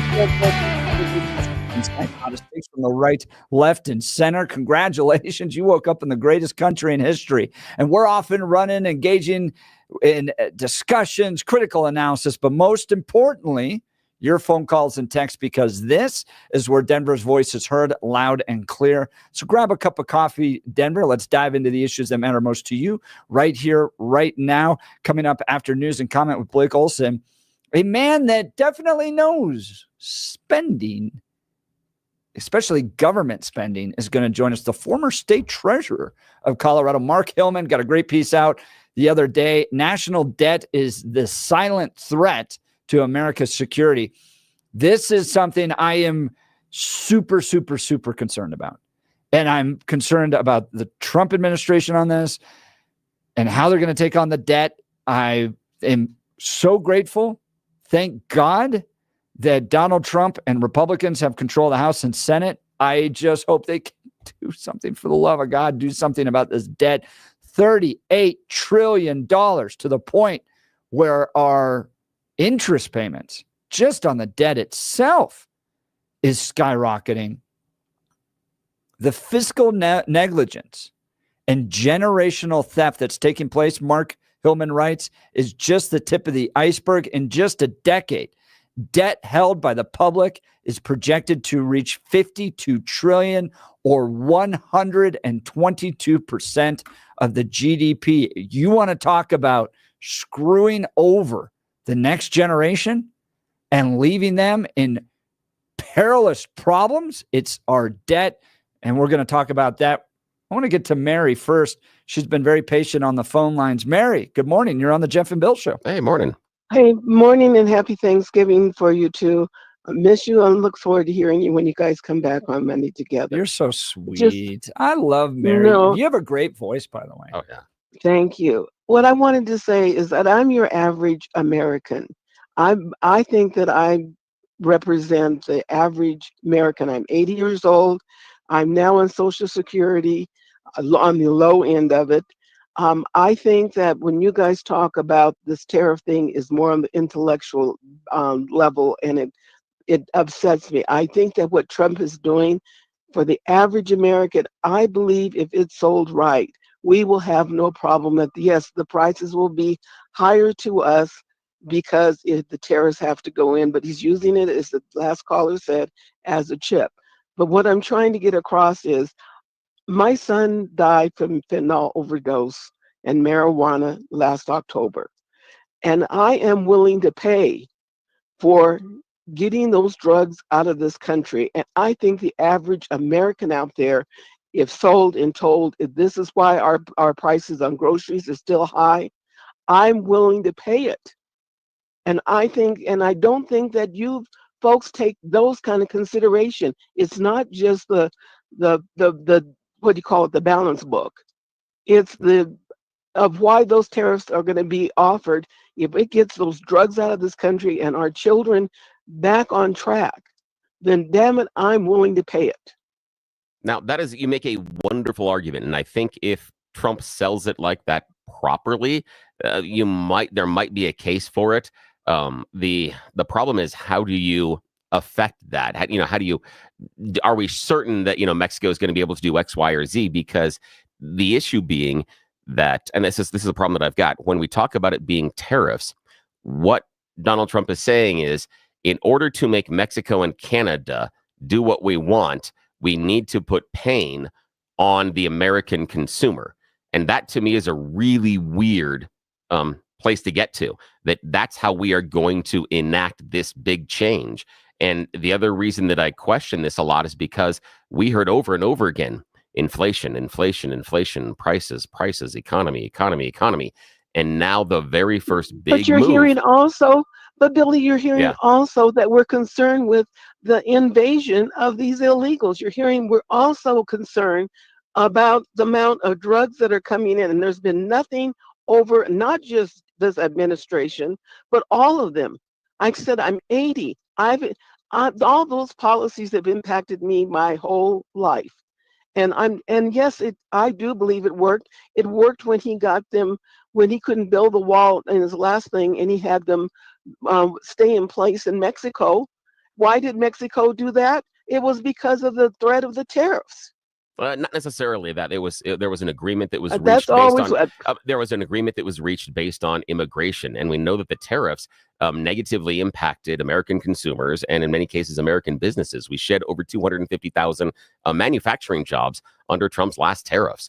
It's not going to get us to the position that we want. I believe that what you mean by tying it into the fentanyl and the drug imports does have some merit to it, but I don't think that this is the way to get there because it seems vastly amorphous and too large. He's not actually looking at the importers. He's not looking at how those drugs come through. He's just going to attack that the big country. issue. I had an opportunity. I took my life savings and invested it in a business that was very good. And guess what? The invasion of those illegals stole my business. I'm that average American. You keep talking about the big picture on that. Well, I'm that little person that had a business that was going. It was a catering truck, a mobile catering truck. And then how did I lose it? The invaders were able to go ahead and they don't pay taxes, insurance, or anything. They're able to use their food stamps to cook their food in their homes, which I wasn't allowed to. I had to pay a $500 government fee on a state kitchen to be able to do my food, et cetera, and couldn't do it at home. Illegal. I'm just saying it was not, in other words, our government and my government enforced it. I remember, it frustrates me that you guys don't look at, the day-to-day, everyday person and how it has impacted. See, Mary, and I I'm think not we the are, only but, one. Mary, we are looking at the day-to-day impact, and the idea being the day-to-day impact is going to be higher prices. That's what the CEO of Lowe's has said recently. Said 40% of their products are imported, and if Trump implements all these tariffs, that means 40% of the stuff that you buy at Lowe's is going to go up. And the CEO of Walmart says consumers must prepare themselves for higher prices based on the Trump I'm tariffs. saying we are I talking agree. about it. Yeah. And I'm hoping that I do believe that Canada and Mexico, and you can put China in there too, that if we start putting pressure upon them, they will stop the drugs from coming in here. With the cartels and all the stuff, it's so large. But how much, Mary? And but how much unfortunately, it's always about the money. But Trump says zero. How do we get to zero on that? And I guess I don't really feel it'll be zero. Well, idea, and then And this I mean, is the idea. that's what you guys do. I know. You'll Mary, go, if he got 99.9%, you'd still bitch and say he didn't get 100%. This is the reason. No, it's not. I'm not going to bitch about it. But this is why I say that him setting that level at zero is a problem. Because then if he's not going to achieve zero, then we must say Trump is willing to allow X amount of illegal drugs into the country. Oh, no, he's not. He's not willing to what? If he's not willing to allow, if he's not, like I said, hold on. If he gets 90%, he will not get credit for it. No, here's the idea. He shouldn't start. He shouldn't start with a zero. He should have started, if he was negotiating it, he should have started at 50. Because now we can look at incremental change, but he starts with zero. No, and if we don't achieve zero, and you've never read failed. The Art of the Deal. This is classic Trump. This is exactly where he starts, and then he's able to achieve these deals. Mary, really appreciate the call. Have a good Thanksgiving. We got to get to news and comment with Blake Olson. Good morning. By the way, Mary, I love you. That was fantastic. And I am so sorry for the loss of your son. And thank you for always bringing this back to real life scenarios. Really appreciate that. All right. Good morning, Blake.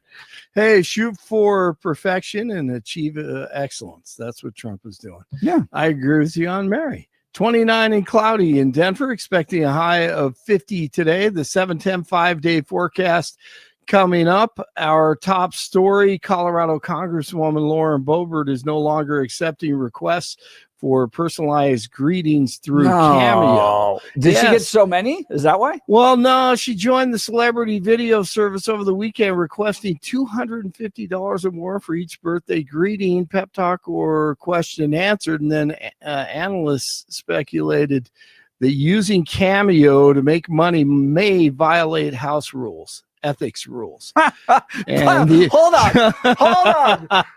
Freaking Nancy Pelosi makes trillions of dollars off of insider trading. And yet Laura Boebert is the problem.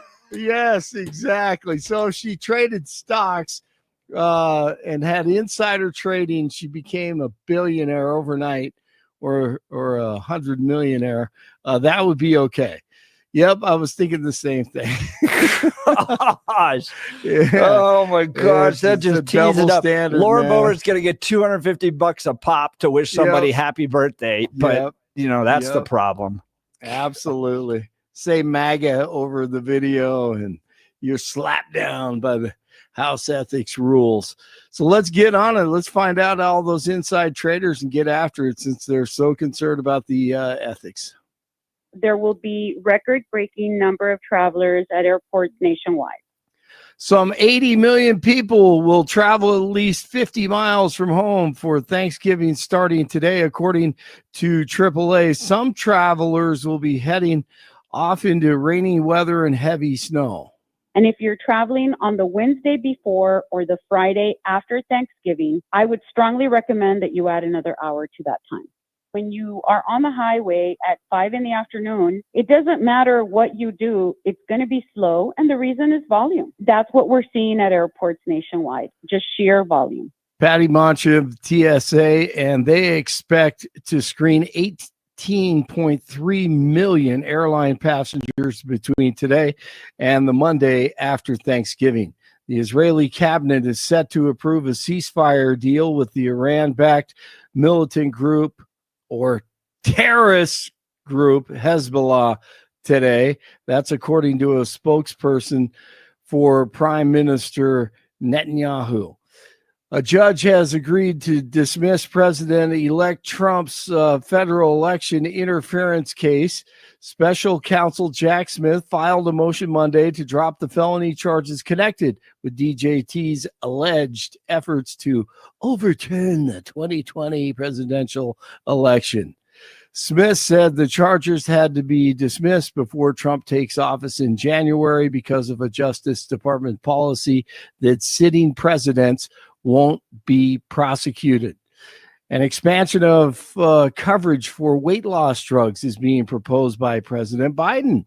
His administration proposed a new rule on Tuesday that would require Medicare and Medicaid to offer coverage of medications like Ozempic, whatever these other ones are, Mounjaro. I don't even know how to pronounce the other one, but Ozempic is one of them.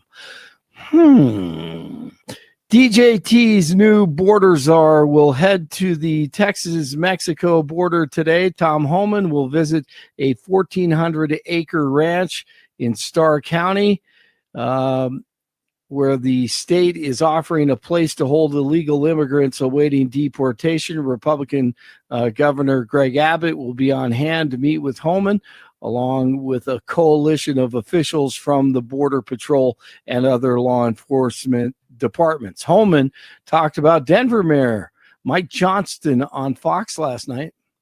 Yeah, absolutely breaking law. All you have to do is look at Arizona versus U.S. You'll see these breaking law. But look, me and the Denver mayor, we agree on one thing.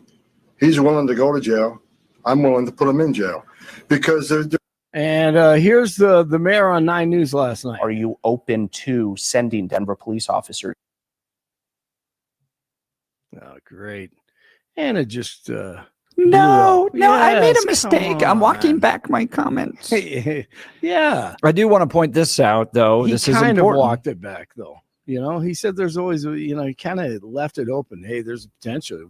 If we need to do that, we will. Go ahead. What Well, are you saying? I want to remind everybody that the city of Denver put up a large banner, said, "Welcome immigrants," and welcomed 40,000. Yes. In those immigrants that we spent nearly $100 million on, I believe, we gave them debit cards, housing for 6 months in apartment complexes. We also provided lawyers and workforce training. Then the people of Denver voted to allow non-citizens to become police officers. And then the mayor of Denver City is going to order said police officers to stop federal immigration officials. It's almost like the term Denzuela is actually becoming true. It's like becoming little Venezuela. That's We brought in all these people and we made them the police force, and then we turn them against federal law enforcement officials.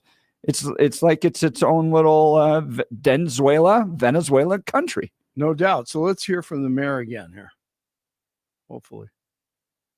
Are you open to sending Denver police officers to the county line to stop federal forces or National Guardsmen from other states from coming into Denver? We have no plan to do that. And we really hope that we don't ever have to do that.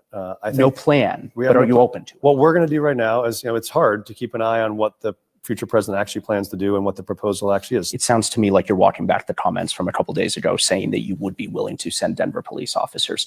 Do you regret making those comments and now getting questions like this? Would I have taken it back if I could? Yes, I probably wouldn't have used that image because that's an image I hope we can avoid. What I was trying to say is this is an outcome I hope we can avoid.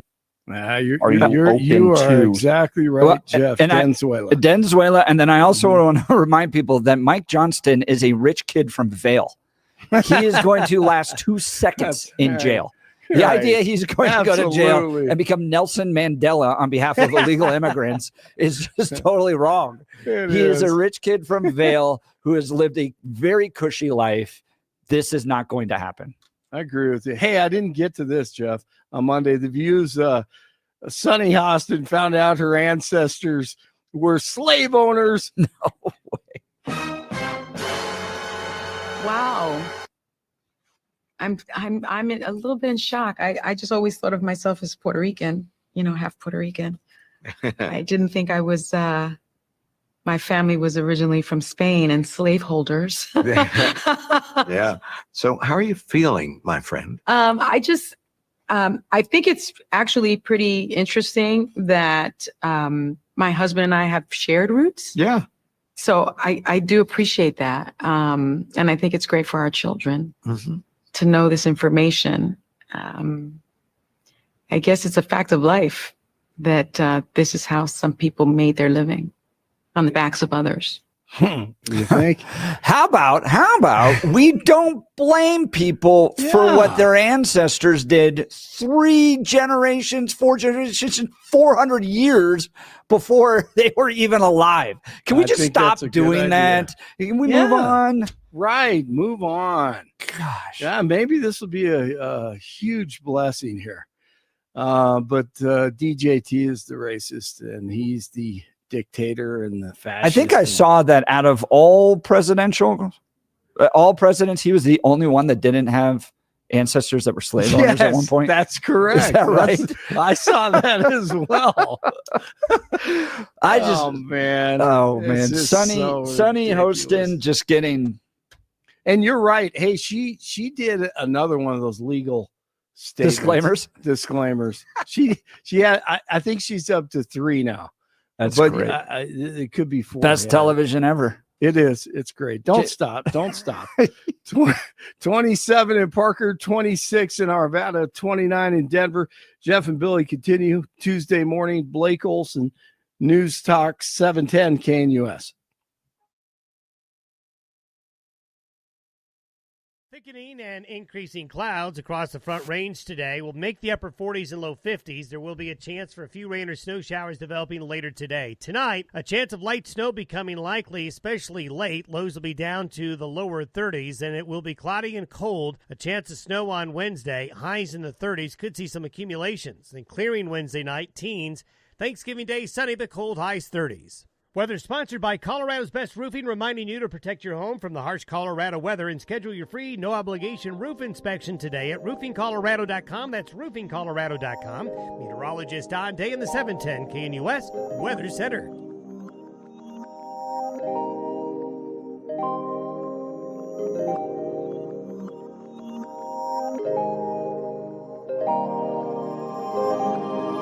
Good morning. You're listening to the Jeff and Bill Show, Denver's talk leader, News Talk 710 KNUS. We're going to talk to Mark Hillman about debt and budgets and whether or not we're ever going to dig our way out of this giant deficit hole. But first, I've got a way for you to dig out of the hole that you're suffering from each and every day. It's the idea of that daily pain. Okay, now let's talk about when you were younger. Remember when you were younger running around and not want to take a nap?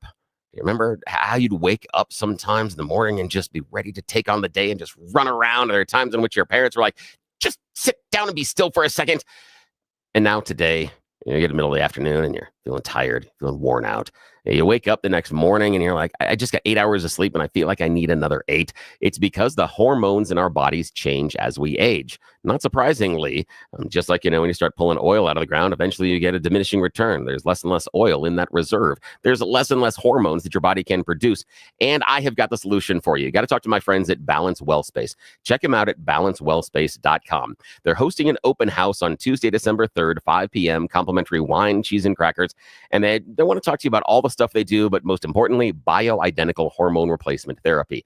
The idea is they take the hormones that are just the exact same ones that are in your body and they put them back into you and you feel amazing. I've had this happen a couple of times with them and it's wonderful. It's really non-invasive and it really recharges your batteries. All of a sudden you feel like you're in your mid-20s again. And the best part about it is you're not having that fatigue. You're not having that brain fog. You're not feeling worn out by 2 o'clock in the afternoon and you're begging for a nap. So contact my friends at Balance Wellspace. The cool thing with Balance Wellspace, it's integrative medicine. They do a whole bunch of things under one roof. Chiropractic care, neuropathic care, physical rehabilitation, wave therapy, regenerative care, trigger point injections, and so much more. They've got some cutting-edge, non-invasive Star Trek stuff that really has to be seen to be believed. Contact them at balancewellspace.com. Brand new offices in Lowry, right across from Hangar 2. As we're talking right now, I'm regenerating the meniscus in my left knee and regenerating one of the discs in my lower back.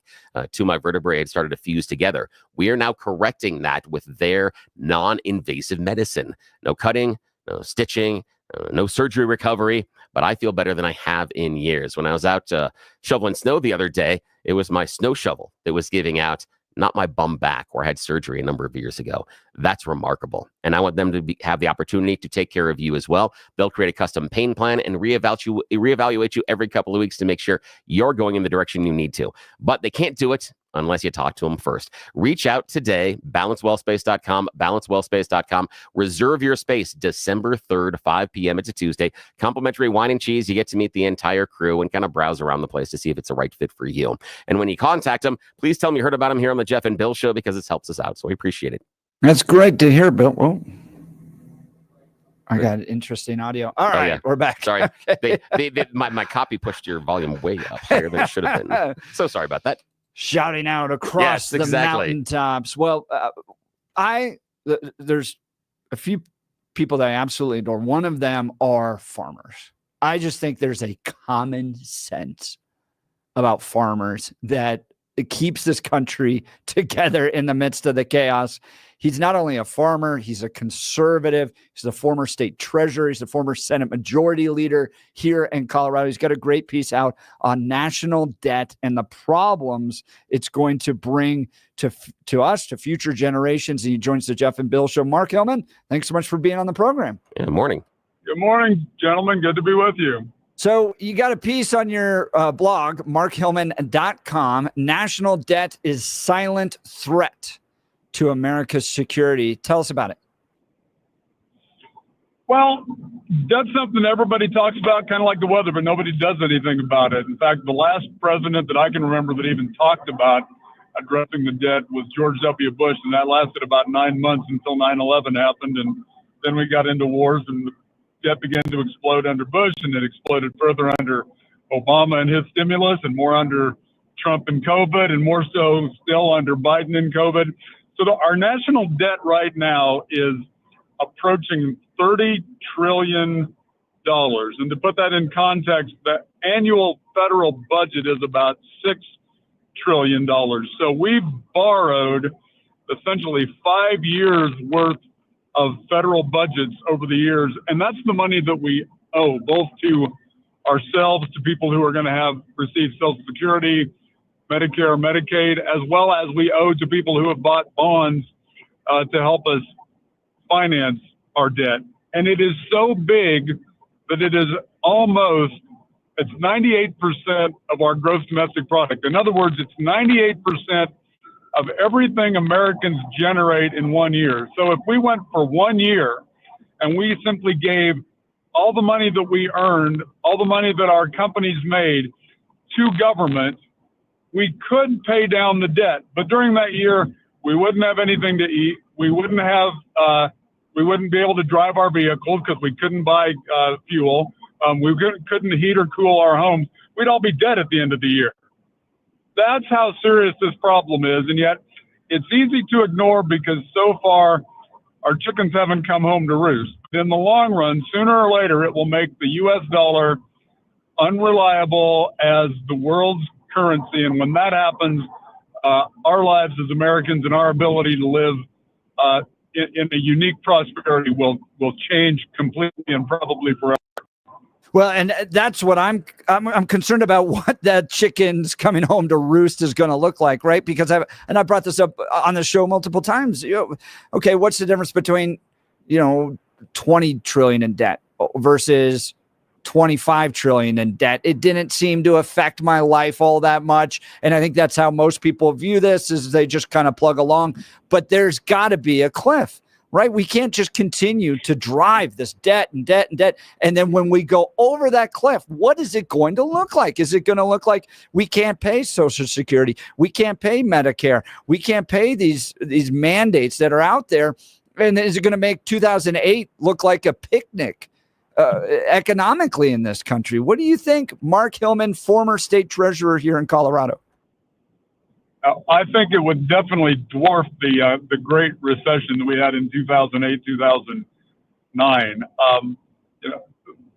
The issue that we're looking at is right now, for the first time, the interest that we pay simply on the borrowing cost to finance that $30 trillion is now larger than what we spend every year on national defense. It's larger than what we spend on Medicare and Medicaid. When you have that much, when you have $1 trillion out of your $6 trillion budget that is spent simply on borrowing costs, you're limiting your ability to do things that are important. You're limiting your ability to put money into national defense, to secure yourself against real threats like China, like Iran. We're also limiting our ability if we get into another situation like COVID. We're that much closer to a tipping point if the government decides that it needs to spend money on some sort of short-term, hopefully, stimulus project. Again, we're just piling that on. And who winds up paying for that? It's our kids, because we're making decisions now with money that's not ours. And they're the ones who have less freedom, less flexibility, less opportunity in the future, because the more that the government competes for interest, the more that drives interest rates up, and it makes it more expensive for us to buy or to get loans and to pay interest on things like buying a home, buying a car, expanding a business. So it's why it's so important that we get this under control. But truly, it is one of the few things out there that really requires Republicans and Democrats alike at some point to stop passing the buck and hoping that everything blows up on somebody else's watch, because I think when it blows up, it's not going to be something that just devastates the party in power. It's going to be something that's devastating to us as Americans. Talking to Mark Hillman, former state treasurer here in Colorado, former Senate majority leader. So, Mark, Republicans have control for the most part coming up here in the executive and the House. They don't have a filibuster-proof majority in the Senate, but they're going to have a lot of control. Now, I'm about as MAGA as you can get, but there's two things about Donald Trump that I watch with a weary eye. One, his commitment to the sanctity of life. I want to make sure that Republicans don't become just Democrats when it comes to the commitment to the sanctity of life. But number two is spending. And Trump was not great in his first term on spending. Are we going to see anything? And I'm talking about actual big changes. The fact that we can't even get rid of PBS off of our books, or the National Endowment of the Arts. Stupid little things that the federal government has no business paying for. It's not in the Constitution anywhere, and we continue to write checks to PBS like it's the 1950s.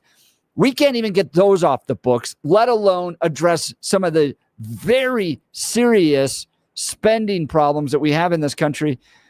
Are Republicans going to take advantage of the next 2 years in your perspective? Well, looking at the last 20 years, it's not encouraging for either party. But by the same token, the fact that they've created this new non-governmental Department of Government Efficiency could be encouraging. And while Donald Trump says he's not going to do anything to address Social Security or Medicaid, or Medicare rather, at other times he will also say that we have to get the deficit under control. So if I want to be optimistic, and I do want to be optimistic, if you look at his opportunity to downsize government and the lip service, at least that he has given to getting the debt under control, there may be an opportunity. And the fact that the U.S. Senate needs 60 votes to do anything meaningful is actually good because, as I said, Republicans can't just do this on their own. Democrats need some buy-in as well. And this is really one of those things where both sides have to get something that they need or something that they can feel satisfied with, but it also has to be a long-term solution that the next president can't simply roll back. Because from what I've read, if we would simply slow down the rate of growth in our spending and allow our economy to grow fast enough, we could begin to turn the corner on debt. We had a debt this big back right after World War II, but of course that debt was incurred because we were defending freedom and democracy. And when the war was over, we stopped spending so much money on the military, our economy grew, and in 10 years, the deficit had been reduced from over 100% of our economy to about 50% of our economy. The problem is right now, we're not spending money on investments that are going to guarantee our security. In fact, we're making ourselves less secure because we're just borrowing and pretending the government is Santa Claus. Mark Hillman, former state treasurer and a former Colorado senator, joining Jeff and Bill live. I want to talk about a couple of things. One, we have a new president-elect who during his previous election cycle trumpeted that he was the king of debt. Nobody knew more about debt or was able to manage it better than him. Do we trust the king of debt to be the one that will actually reduce our debt when that's really not his game plan? It's the first one I've got for you. Do we trust him? Well, I don't really trust anybody in Washington to tackle the debt until I see evidence that they do it. So the only way it's going to happen, I believe, is for the public to believe it's important, and the public probably has to be frightened into doing that. So that's not going to happen immediately. Or secondly, for someone around him whose opinion he trusts to convince him that he needs to take steps so that this doesn't happen during his 4 years in office. Because he certainly is very much attuned to what is my legacy going to be. And while he never planned on COVID and he couldn't really control that, I think he recognizes that was sort of what he was saddled with at the end of his first 4 years. I think he wants to look at what his legacy is going to be when he's done at the end of these next 4 years. Am I optimistic? No, and that's not because so much Donald Trump as much as it is just the way Washington works. But I also know that it's imperative. So I have to hope that there is someone close to Donald Trump who recognizes that we can't simply continue to do things the way that we have been. Interesting. Mark Hillman, former state treasurer and Colorado senator, joining Jeff and Bill live. I'm skeptical, since he operates in a world of debt, that he will see the value in operating without debt. But I think you're absolutely right that Washington is the largest impediment right now. I don't think that there are any lawmakers on either side that really want to do what we need to in order to get our spending under control. Trump and the current administration talks about rebuilding our military, yet we've seen that the Pentagon can't do an audit. They can't somehow manage to audit themselves. They've lost billions of dollars. And we had a story here on the show a couple of weeks ago where the acquisition process led to our military buying soap dispensers for planes at over $180,000. It was like 80 times more expensive than what they would have paid in the private market. And that is part of the problem. And I'm very concerned about this. And this is why I want to ask you, Mark Hillman, is for years, we've heard about our politicians that are going to go to Washington and they're going to find the waste and they're going to find the excess spending and they're going to cut it out.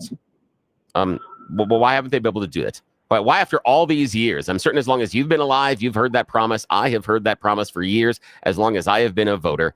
Why can't those elected officials that promise us they're going to go to Washington and find all that waste, why is it so hard to find? I think because the political incentives are all wrong. Nobody gets to name the elimination of fraud and waste. Gets to put their name on the elimination of fraud and waste. But if you go pass a bill to create a state park, or you build a bridge or whatever, you can, as a congressman or a senator, you can make sure that that's named after yourself. You can take credit for it. This is one of those thankless jobs that everybody is going to fearmonger that, oh, you're going to take away my Social Security, which is totally not necessary. Or you're going to harm Medicare, which is not necessary. But it's a thankless job that needs to be done. And sadly, we get the government that we deserve. If Americans don't prioritize getting our debt under control, then there's no reason for politicians to do so. Mark Hillman, I got a proposal for you here. I think you're absolutely right. And I appreciate you outlining the debt. And I just don't think that here's the problem. I think fundamentally that the average consumer hasn't experienced a difference in their life over, the entire time of their adulthood with the deficit being larger. They haven't felt any pain points themselves. And so I think that's why, we talked about the economy earlier in the show, and that's what we saw voters. Voters were mad about inflation in the economy because they saw it in their own pocketbook. They saw it in the balance sheet. They saw it with the food they put on the table and not being able to afford rent or housing. But the debt as it increases doesn't have that direct impact on us. So just brainstorming here, Mark Hillman, last question for you. Do you think we're selling it wrong? And what I mean by that is, could we instead stop talking about, hey, this is going to be a debt bomb later on down the road for future America to worry about? What if instead we talk about it this way? The debt is allowing China to subsidize their industries that then undercut American products and American goods. Part of the reason that BYD has been so successful coming out of China is because they're taking American dollars from our interest payments and funneling them back in as subsidies on the back end for BYD in order to let them control all the assets of production. BYD is the best and most successful EV maker on the planet right now, and they owe it in part to American dollars. Do you think that would change minds and hearts? I think there's certainly a connection there that ought to be made, because our ability to respond to China, both economically and militarily, is burdened by the fact that one out of every $6 that we spend right now is spent on interest on the debt. So it's certainly one of the reasons that I think addressing the debt is terribly important. And the irony of the debt is, on the one hand, China is financing much of what it does by buying American debt. On the other hand, China also cannot afford for us to default on our debt because they own so much of it. So it is kind of a catch-22. But again, responsible government means we have to be prepared to react to both economic and military situations. And the debt and financing that debt is clearly an obstacle to us doing that right now. And you're right. I don't know when that debt bomb is going to explode, but I really don't want to be here when it doesn't. For that matter, I don't want to leave it to my kids either. And I think for all of us going to visit family and spend time, and we're reminded about the fact that there are generations coming up, and the decisions that we're making today are directly affecting them. Mark Hillman, former state treasurer, former Senate Majority Leader, thank you so much for taking time to join us on the Jeff and Bill Show. Jeff and Bill, happy Thanksgiving. If you want to learn Same to you, more, he's sir. got a great newsletter. Go to markhillman.com, markhillman.com. He's got a great newsletter. He puts stuff out there from a number of great contributors here in Colorado. Look, for many of us, it's happening. Your hair's thinning, your crown's disappearing, maybe hair loss as you feel, and your identity's lost altogether. Well, I've got good news for you. It's an incredible yet simple one-day treatment that starts growing your own natural hair the very next day, and it's guaranteed to grow for life. It's the Advanced FUE from Advanced Hair. Look, we've all seen the pills and lotions that come with monthly subscriptions. They help retain what you have, but what if what you want is your own natural hair permanently in specific areas? Imagine showing up around Christmas, New Year's with that new head of hair. You could shock everybody in your family and be awesome. It'll improve your life. From Advanced Hair's state-of-the-art facilities to the world-class Dr. Tanya Pauls. It's not maybe will your hair regrow. It's guaranteed that your new hair will grow. You decide how much, how thick, and where. It's why Advanced Hair is the winner of Westward's Best of Denver. For your free consultation, $250 off and 250 free hair grafts. Call 720-459-HAIR. That's 720-459-HAIR or advancedhair.com. We'll continue with the Jeff and Bill Show. Denver's talk leader, News Talk 710, KNUS. At this hour, I'm Christina Awayo in Dallas, and here are your top stories. A judge has rejected a request to block a biological male from playing on the San Jose State women's volleyball team in a conference tournament after players filed a lawsuit. The ruling by a U.S. magistrate judge in Denver, Colorado, will allow the player to continue competing in the Mountain West Conference Women's Championship in Las Vegas this week. The ruling comes after the lawsuit was filed by 9 current players who are suing the Mountain West Conference, challenging the league's policies for allowing transgender players to participate. Macy's says it's delaying the release of its third quarter earnings results after it discovered accounting-related issue of about $154 million. The company did, however, provide some preliminary results, including that net sales fell 2.5% to $4.74 billion. It anticipates reporting its full third quarter financial results by December 11th. The retailer said that it identified an issue related to delivery expenses in one of its accrual accounts earlier this month. An independent investigation and forensic analysis found that a single employee with responsibility for small package delivery expense accounting intentionally made false entries to hide about $132 million to $154 million of expenses from the fourth quarter of 2021 through the quarter that ended November 2nd. In Dallas, Christina Awayo, Salem News Channel.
Welcome back to the Jeff and Bill Show. Let's go to the phone lines. Frank Evergreen, good morning. Talking about debt and tariffs. What's on your mind? Yeah, morning.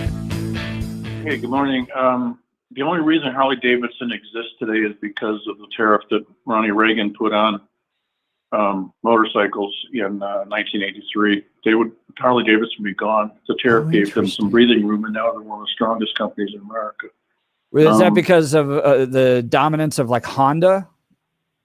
Oh yeah, that was Yeah, it's like cheap Japanese cars when they were coming in, same thing, and they targeted them and they went after Japanese import motorcycles and other ones. Yeah. Wow. He's well, right. not all motorcycles, just the ones that were like Harleys, like the rice burners, the little, pocket rockets they call them. They were not tariffed. Only the large, the ones that were like Harleys, because they were geared up to bring them in big time. And they're here now, but in the meantime, Harley Davidson was able to, get its act together. It was a terribly managed company, clearly, but Ronnie Reagan saved them, and they're a great company now. The other thing, real quick, I just wanted to mention, Jeff, your two concerns with Trump are the debt and abortion. Yep. And the debt, here we go again. He's not even president yet. He's already getting blamed for the debt. Give me a break. I think it's warranted after his first term, and it's a fair critique, isn't it? Did you forget about that little thing called COVID that happened, or was that not important anymore? I did, but I think he listened too much to progressives on COVID with the shutdowns and lockdowns. Remember, it was 2 weeks to slow the spread, and then it continued. I don't think he opened up quick enough. All that. It was a mess. COVID was also his fault, by the way. The other thing is on abortion. I can't believe you would even mention negatively his name on abortion, because he's the only reason people were actually talking about a real solution. He gave us the solution with his Supreme Court appointments, and without him, we still be, every state in the nation would be crushing babies' heads as they exit the womb. Unless, do you think though? Do you think does. he's going to be comfortable putting pro-life leaders into place in his administration? Of course, yeah. Because there's articles in Politico. There's right? articles in Politico that guys like Roger Severino, who are great, are not getting senior level positions because they're too pro-life. Well, who knows? I just answer your question the way I believe. I can't parrot all these people who are trying to blame Trump for everything before he's even president again. So here's the thing. He got the ball rolling on abortion. It's up to us, individual states, to keep it moving. And it may or may not. I don't know. But the thing is with abortion. Colorado is a destination abortion state now. It's awesome. Isn't that just like being a destination ski state? And it's a disaster. You get a 2-for-1 package. Yeah. Sorry. Here's the thing: is that the people who think it's okay they wouldn't kill a baby themselves, but it's okay if somebody else kills them. That thinking is so absurd to me. Yeah. That's like Democrats in the Civil War saying, "Well, I wouldn't lynch a black man, but it's okay if somebody else does." No, Frank, the logic works. I'm with you on that. I really appreciate the call. We're just up against a break. You're listening to the Jeff and Bill Show. Denver's talk leader, News Talk 710, KNUS.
Welcome back to the Jeff and Bill Show. Let's go to Frank, Denver. Good morning, Frank.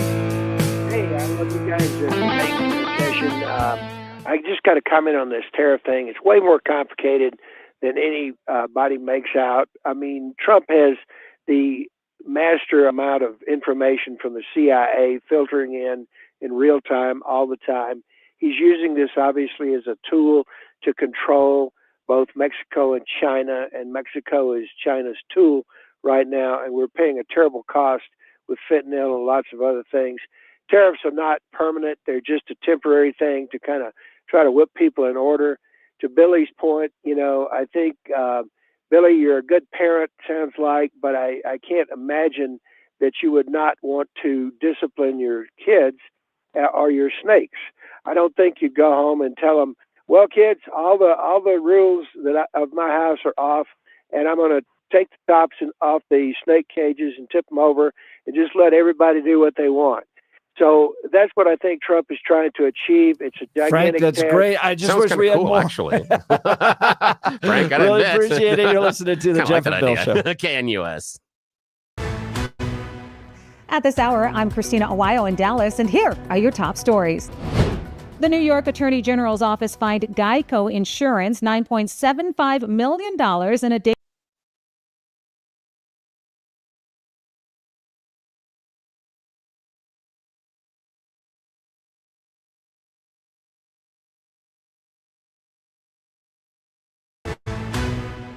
At this hour, I'm Christina Awayo in Dallas, and here are your top stories.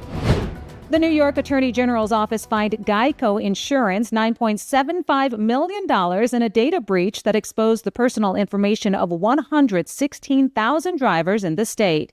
The Attorney General said Geico and Travelers Insurance violated state data protection rules by failing to implement policies that would protect customers' information. Both companies were hacked during the COVID-19 pandemic amid a wave of cyber attacks that were looking for information like driver's license numbers to be used in unemployment scams. Travelers will pay $1.55 million for a breach that exposed information on around 4,000 people, the agency said. The two companies agreed to take measures to improve their cybersecurity practices. A judge has pushed back his decision on whether to resentence Eric and Lyle Menendez until January, saying he needed time to review 17 boxes of documents. The brothers were convicted of killing their parents in their Beverly Hills mansion 35 years ago. He did, however, let the brothers' aunts take the stand. They both testified on their behalf as the brothers looked to have their 1989 convictions re-examined in the shotgun murders of their parents Jose and Kitty Menendez. They argued the convictions should be revisited because of new evidence of sex abuse by the brothers' father. The brothers were sentenced to life without parole. In Dallas, Christina Awayo, Salem News Channel.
was a good one. Back to the Jeff and Bill Show. We have so much fun. It is 9 a.m. in the Mile High City. Good morning. You've tuned into the Jeff and Bill Show, News Talk 710 KNUS. It's Tuesday, November 26th. I'm your co-host, Jeff Hunt, along with Bill Thorpe, bringing you the freshest insights and hottest takes from the right, left, and center.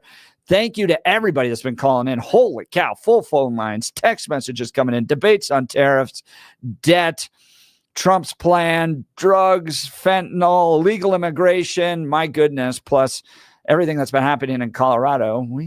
We like to put ourselves on the national stage in our stupidity oftentimes. Yes. Hey, pay attention to me. And recently, Denver mayor's raised his hand. Thank you so much. We've got a whole lot this hour. Phone lines are open. Give us a call, 303-696-1971, or text us on the Dan Caplis Law text line, 720-819-5115. Coming up after news and comment with Blake Olson, Dr. Donald Sweden is going to join us, the Chancellor of Colorado Christian University. Just giving everybody a little reminder out there as to what we're actually celebrating during Thanksgiving. By the way, my poll, are you going to talk politics at the dinner table? Yes, no, or MAGA all the time? Guess which one won, Bill? MAGA. MAGA all the time. That is exactly right. I just want to know if you show up with a hat. Are we pre-announcing this, or are we just going to kind of subtly slide it into when we're passing the yams? I'm just curious about how this goes. 232 votes, MAGA all the time, winning 43.1%. Yes and no, exactly tied at 28.4%. Those are my people. So Mary asked me to put up a poll. This is brilliant. I'll do it a little bit here in a second. Yeah. Are you willing to pay more via tariffs in order to stop illegal immigration and drugs? Interesting. That's a great idea, Mary. So we'll put that up. Good Thanks for texting that in. Thanks, on Mary. the line. Before we get to Blake and news and comment, I want to talk to you about our friends over at Empower Home. This is a shocking statistic. 49% of homes listed did not sell with the real estate agent who took the initial listing. 49%. That means you went through the whole rigmarole of negotiating the deals and the percentages with the real estate agent. You took the pictures, you put them up on the website, you had the open houses, and then it didn't sell and you had to go find somebody else to sell the home. Why not just go with the pros at the beginning? Look, this is a business deal for your family. It's about getting the most money, hiring somebody because they're your friend or family member, or neighbor to sell your home. You got to go with the best. That's Gay Ribble and the Empower Home team of Keller Williams, who have a track record of selling homes fast. They get their home sellers 6.1% more money on average. That means $30,500 more in their pocket. They do this using their proven proprietary systems and guarantees. Go with the team that doesn't just make empty promises, but can actually provide proof of their experience and a track record of getting homes sold for top dollar. Gay Ribble and the Empower Home team is so confident in the service they provide and the results that they can get you that if you're not happy, you can cancel at any time. No cost to you. This is called their cancellation promise. Just give them a call. Talk about all the options of selling your home at 833-301-SOLD, 833-301-SOLD, or visit gayhasthebuyers.com. That's GAYE hasthebuyers.com. Let's check in on news and comment with Blake Olson. Good morning, Blake. Hey, good morning, Jeff and Billy. It's 34 and partly cloudy in Denver, expecting a high of 50 today. The 710 5-day forecast coming up. Our top story. It is going to be a little chaotic on the I-70 corridor. Consider changing plans altogether just as a function of that snow causing choked up highways and slowdowns. We know the worst of the snow is going to come in Tuesday. It might linger into Wednesday. So functionally, it's the perfect storm. Skylar McKinley, Regional Director, AAA. Heavy snow could impact Thanksgiving travel plans for thousands of Coloradans. He's concerned about the commute on I-70 through the mountains this week. Snow should begin falling in the mountains today and last through tomorrow. Up to 2 feet of snow could fall in areas like Aspen and Vail Pass, with lesser amounts in the foothills and the metro area. The Colorado Department of Transportation says the road conditions will be hazardous, especially on I-70 mountain in the mountain corridor, and some road closures are possible. Drivers should delay or stay away from higher elevations until the storm passes. Denver Mayor Mike Johnston said last week that police and community members would station themselves on the county line to keep the military out of Denver if they came to enforce a DJT mass deportation order. He was on 9 News on Monday. Are you open to sending Denver police officers to the county line to stop federal forces or National Guardsmen from other states from coming into Denver? We have no plan to do that. And we really hope that we don't ever have to do that. I think No plan, we have but are no you pl- open to it? What we're going to do right now is, it's hard to keep an eye on what the future president actually plans to do and what the proposal actually is. It sounds to me like you're walking back the comments from a couple days ago saying that you would be willing to send Denver police officers. Do you regret making those comments and now getting questions like this? Would I have taken it back if I could? Yes, I probably wouldn't have used that image because that's the image I hope we can avoid. What I was trying to say is this is an outcome I hope we can avoid in this country. I think none of us want that. And new border czar Tom Hillman last night on Fox. Yeah, absolutely breaking law. All you have to do look at Arizona versus U.S. You'll see these breaking law. But look, me and the Denver mayor, we agree on one thing. He's willing to go to jail. I'm willing to put him in jail. And Hillman is at the southern border today with the governor of Texas. Former state treasurer Mark Hillman on the show last hour. He's written about the $30 trillion debt in the states, and he feels like DOGE may help. Bottom line, we need to address it now for our kids and grandkids. The issue that we're looking at is right now, for the first time, the interest that we pay simply on the borrowing cost to finance that $30 trillion is now larger than what we spend every year on national defense. It's larger than what we spend on Medicare and Medicaid. A federal judge in Denver says a San Jose State volleyball player can play in the upcoming women's conference tournament despite allegations she's transgender. U.S. District Judge S. Cato Cruz allowed the player, who's been a part of the team all season long, to compete in the Mountain West Conference tournament in Vegas. The decision follows a lawsuit from 9 players challenging the conference's rules that allow transgender athletes to play, arguing it could be unsafe and unfair, and I agree with them. Neither San Jose State nor the teams that might forfeit have confirmed whether the player is transgender. A 7-year-old boy who was allegedly abducted in Lakewood has been found. The boy was found safe outside of Last Chance. That's very eerie. Following an Amber Alert on Monday, Lakewood PD responded to an incident at an apartment involving a man identified as the child's dad with a gunshot wound. An investigation found that the child missing from the apartment, believing that the suspect took the child. The suspect, identified as Crystal Denman, was taken into custody without incident, and she is not the child's biological mother. And potential charges are unknown. Authorities do consider her a suspect in the shooting. Scott Jennings, once again, wrecks the journalists on CNN again. They don't believe in free speech at all. And they are the moral authority. That happens on X. Please don't give me the eyebrow furrow as if you don't know what I'm talking about. It happens often on X. I can go and say the color is blue, and I will be met with so many disrespectful remarks. No one's regulating the N-word. No one's regulating the criticism. No one is regulating how people are treated. How much or government the regulation lies. of the First Amendment are you for? Let me tell you something. If I came on here and I just started calling you all kind of names, do you think the bosses would let me continue to do that? I mean, it happens I to me mean, occasionally. I don't know if you well, watch it the doesn't show. happen to you, but it doesn't happen does for me. happen. And I know that I wouldn't be able to do that. There's a level of professionalism in what we do here because we are journalists and we adhere to something, at least morally. And there is no moral compass on this thing called. And then she says that Bill Gates is not insane like Elon Musk. So there you have it, CNN. And Scott Jennings continues to do an outstanding job for the conservative voice in America. 29 in Castle Rock, 30 in Lakewood, 34 in Denver. Don't forget the radio parade tomorrow with Peter Boyles and Billy. Jeff and Bill continue Tuesday morning. Blake Olson News Talk, 710 KNUS. Thickening and increasing clouds across the Front Range today will make the upper 40s and low 50s. There will be a chance for a few rain or snow showers developing later today. Tonight, a chance of light snow becoming likely, especially late. Lows will be down to the lower 30s, and it will be cloudy and cold. A chance of snow on Wednesday. Highs in the 30s. Could see some accumulations. Then clearing Wednesday night, teens. Thanksgiving Day, sunny but cold, highs 30s.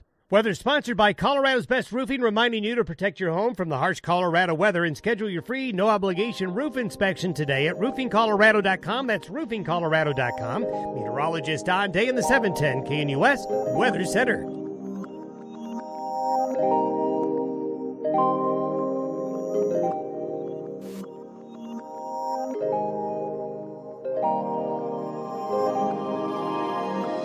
Welcome back to the Jeff and Bill Show. We're going to talk to Dr. Donald Sweeting, Chancellor of CCU, here in just a second. Speaking of Colorado Christian University, do you know a high school student passionate about engaging in cultural and political issues? The knowledge and skills needed to impact the world through civic engagement is an ever-increasing need in today's society.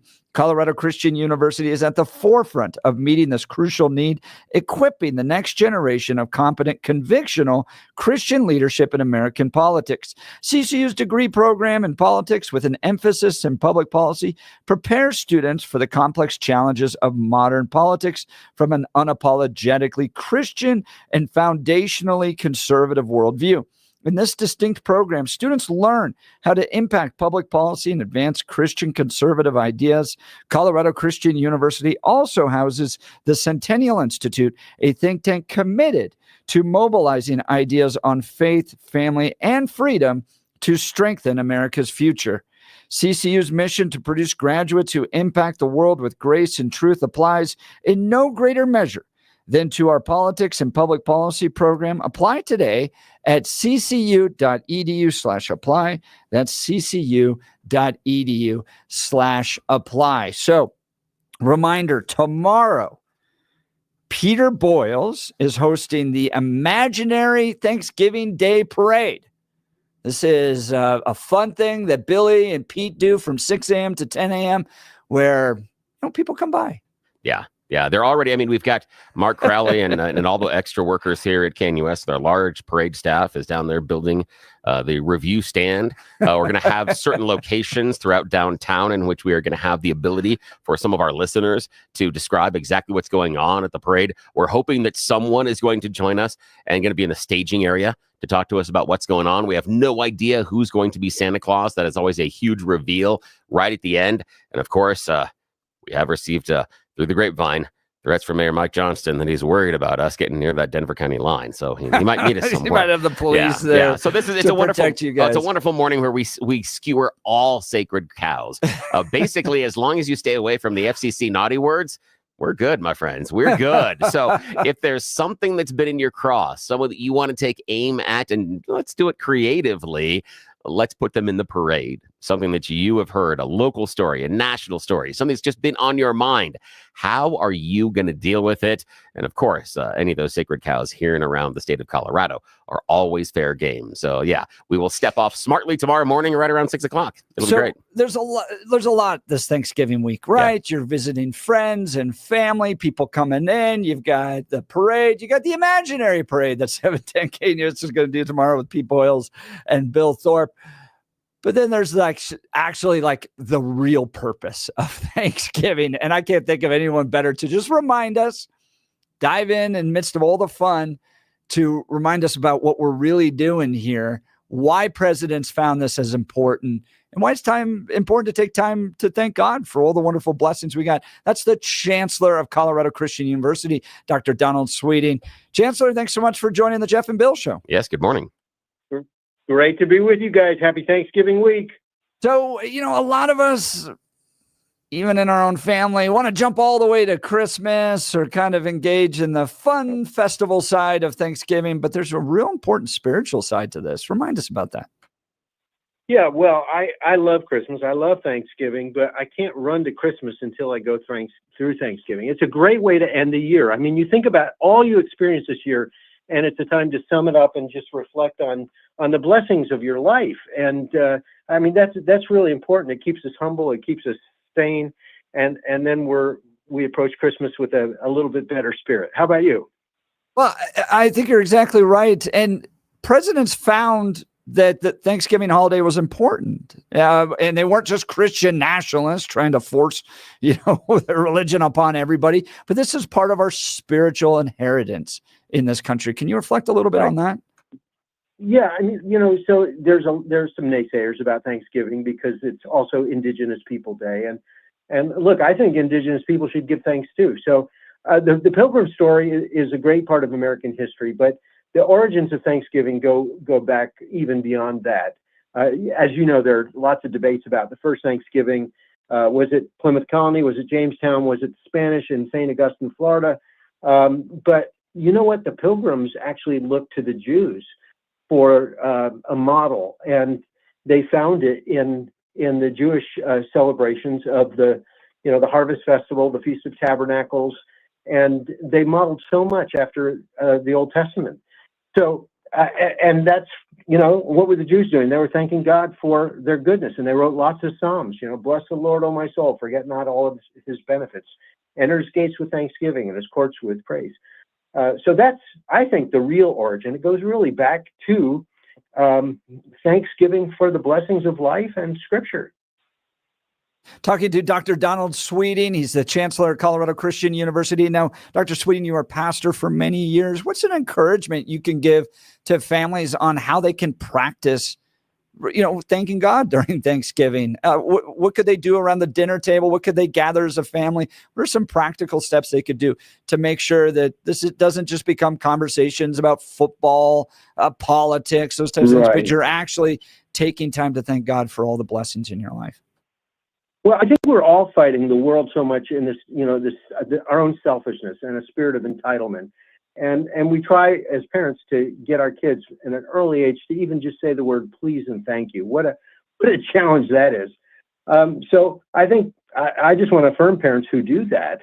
We have my daughter-in-law, we have a 2-year-old, and he's doing sign language of please and thank you. And I mean, that's just a beginning. For adults and older children, I mean, I think it's good to have a daily discipline of giving thanks. My wife and I have been in the habit at night, we thank God for 5 things. I've been trying to, when I go to church, bring a sacrifice of thanksgiving, just my own thanksgiving to the Lord for this week. And at Thanksgiving, the meal itself, here's something you can do. We put, and it's a New England custom, 5 kernels of corn at each place setting. And we go around the table and everybody gives thanks for some things, 5 things if they can. And it changes the course of the conversation from politics and football to something even more meaningful. Talking to Dr. Donald Sweeting, Chancellor at Colorado Christian University. Why is it important for America to keep its spiritual roots strong? Because this is what keeps us humble. You read the oldest documents on Thanksgiving in the scriptures, in the Hebrew scriptures, in the Old Testament, like from the book of Deuteronomy. And God says to Israel, look, when you get into the land and you experience all these blessings, do not forget the Lord your God, for it is he who gives you the ability to create wealth. And this is our problem, is like the problem they had. We keep taking credit, and then we get proud and we get arrogant. And the Bible calls us back to humility. And humility is so important for our kids to learn. It's so important for our leaders to embrace, because the opposite is ugly and it's dangerous.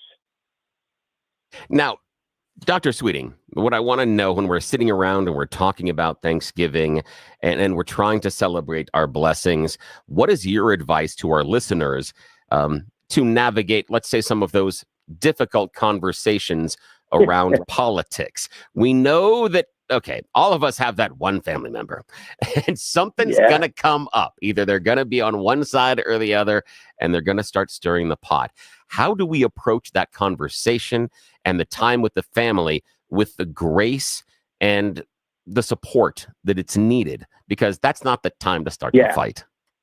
Right, Bill, that's a great question. I think it was Chesterton who said, you're not supposed to, in polite company, talk about politics or religion. He said, but I have to talk about it. What else is there? So I am not for avoiding those topics, but I think you can transcend them.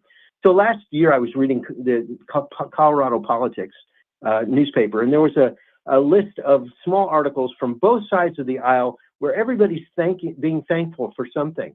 And I think you just start with the things you have in common, for the United States of America, for the freedoms that we enjoy. Our stores are full, for days of peace. Lift your eyes to those big things that whether you're on the left or on the right, you embrace. And they were embracing all these things in Colorado politics. I thought, how stunning. Oh, Dr. Sweeting, that's amazing. Now, I want to make sure that all of our listeners in the Jeff and Bill show this morning, make sure that you listen to the Chancellor of Colorado Christian University and understand that when we're all gathering with friends and family around this Thanksgiving table, it is about the thanks. It's about those things that are common between us, not about those things that divide us. And if you have that family member or the friend who wants to open up and start the conversation about things that can divide you, do exactly what the doctor just recommended. Bring them back to being thankful. Probably the best way to avoid it. Now, unfortunately, Dr. Sweeting, I'm going to start a little bit of controversy here on the show with you. And that is going to be, I want to know two things. I want to know first, your favorite Thanksgiving dish that has to be on the table. And then after that, so do that first. And then I want to know what one you hate. But first, Dr. Sweeting, Dr. Charles Sweeting with Colorado Christian University, the chancellor there. What is your favorite Thanksgiving dish? Well, my mom made the best pumpkin pie in the universe. And it was a family recipe that came down through 3 generations. My wife can do it now. And Costco does not cut it. No store-bought thing cuts it. So it's definitely her pumpkin pie. And the homemade applesauce is a close second. Ooh, that's awesome. In fact, those that joined us earlier in the show heard in the 6 o'clock hour how there was a small town in Connecticut that actually delayed celebrating Thanksgiving for a couple of weeks because the weather prevented the shipment of molasses to arrive in town, meaning they couldn't make the pumpkin pie. So the entire town decided, no pumpkin pie means no Thanksgiving. So we'll wait a couple of weeks until the molasses shows up so we can do it right with the pumpkin pie. You're thinking the same way. Okay, here's the big one, doctor, when we talk about causing that problems at Thanksgiving. What is that dish that you detest, that you see on the table that you're like, just don't pass that thing to me? What is it? It's that's an easy one. It always has been, world without end, lima beans. I hate lima beans. The consistency makes me want to throw up the whole meal. So do not even let me look at them or it will ruin my meal. What if we put it in Jell-O with some cottage cheese? How about that? Oh, no. That won't work either. Yeah, a friend of mine recently on social media shared the Jell-O with the fruit and stuff in it and the cottage cheese on there. And I'm like, oh, I can tell you, taste and smell that picture. My grandma used to make it. And it was awful. I'm going to take Dr. Donald Sweeting in a little bit of a different direction. This might be a little bit more personal, but I consider you to be one of the wisest people I've ever met. And I appreciate so much, not only your friendship, but your leadership at Colorado Christian University. And I know you could probably speak a little bit of wisdom. People that have lost family members and possibly celebrating their first Thanksgiving without that family member at the dinner table. What's your encouragement to them through what could be a painful holiday? Yeah, that's what I'm doing right now. I'm at my parents'. I lost both my mom and dad this fall. They died within 3 weeks of each other, and we're at the house packing things up. We're all gathered here to pack up the memories, and it's very sad and it's hard. But we're telling stories. We're telling the best stories. We're recalling the things we want to remember and keep in our hearts. Their memory is blessed, and we want to hang on to that memory. This is a good time to share it. That's a good one, to kind of go around the table and talk about favorite memories of the people that have gone, especially if it's recent past, talking about things they enjoyed during the meal, things they look forward to at this time, and also maybe, the funniest memory. What was something that they had done that you really have held on to, a way they influenced your life or a way that they shined a light when you were facing a dark time? Yeah, and we're finding letters, from my parents. They were married like 77 years. Unbelievable. Oh, wow. So I found this note from my mom, and she goes, "Oh, honey, you're so good. You're always quick to ask forgiveness when you messed up, and you had many times to do that." I just thought, okay, there we go. Yes. Dr. Donald Sweeting, Chancellor of Colorado Christian University. He writes a lot. He publishes a lot. He's got books.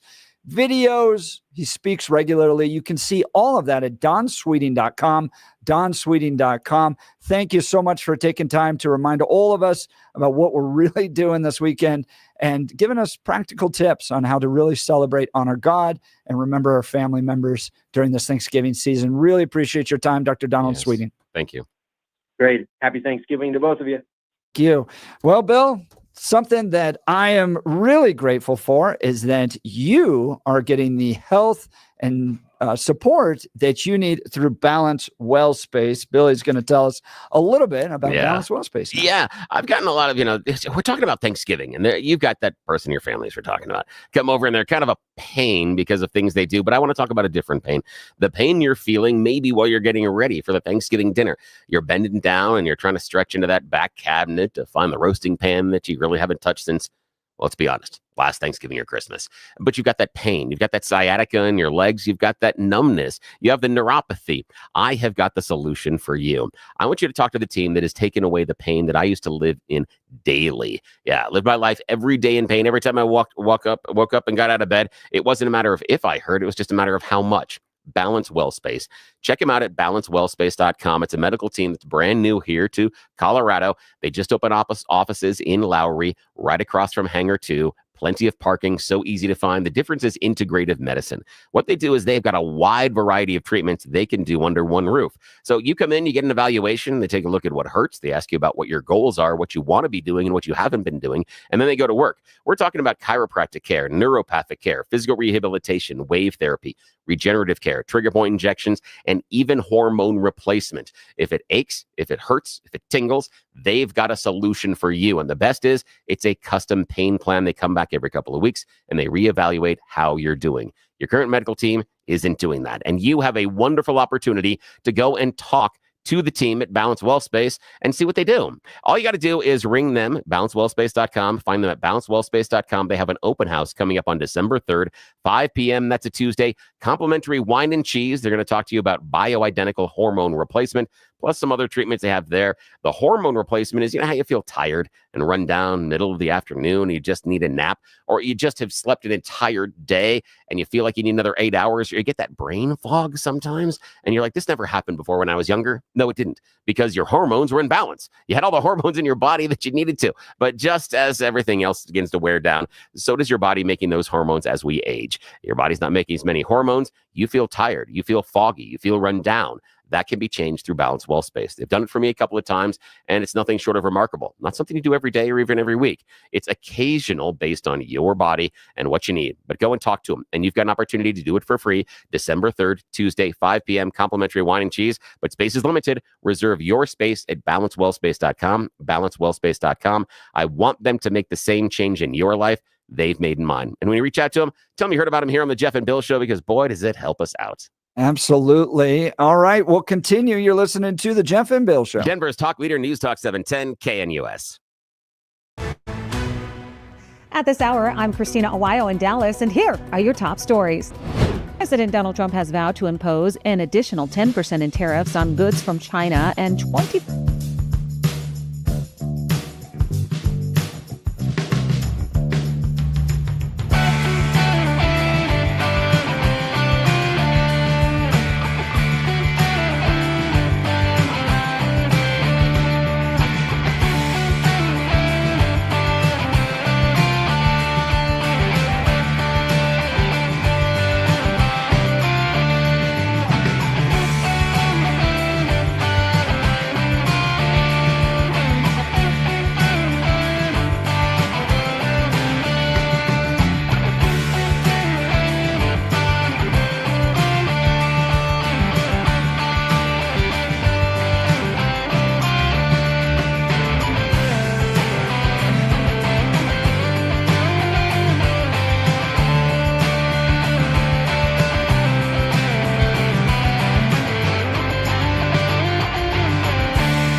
Welcome back to the Jeff and Bill Show. So my poll, inspired by Mary from Wyoming, who's just delightful.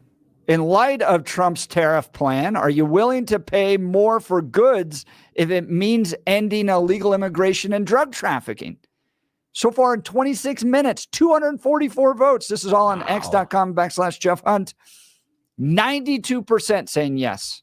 Wow. 7.8% saying no. So vote there. It's a great question from Mary. Yeah. Really appreciate it because it's emotional. It divides it in a very digestible manner and does acknowledge the higher prices and say that's what we're doing in order to do this. Are you willing to pay more out of your pocket in order to accomplish this? It's a great question. Thanks, Mary.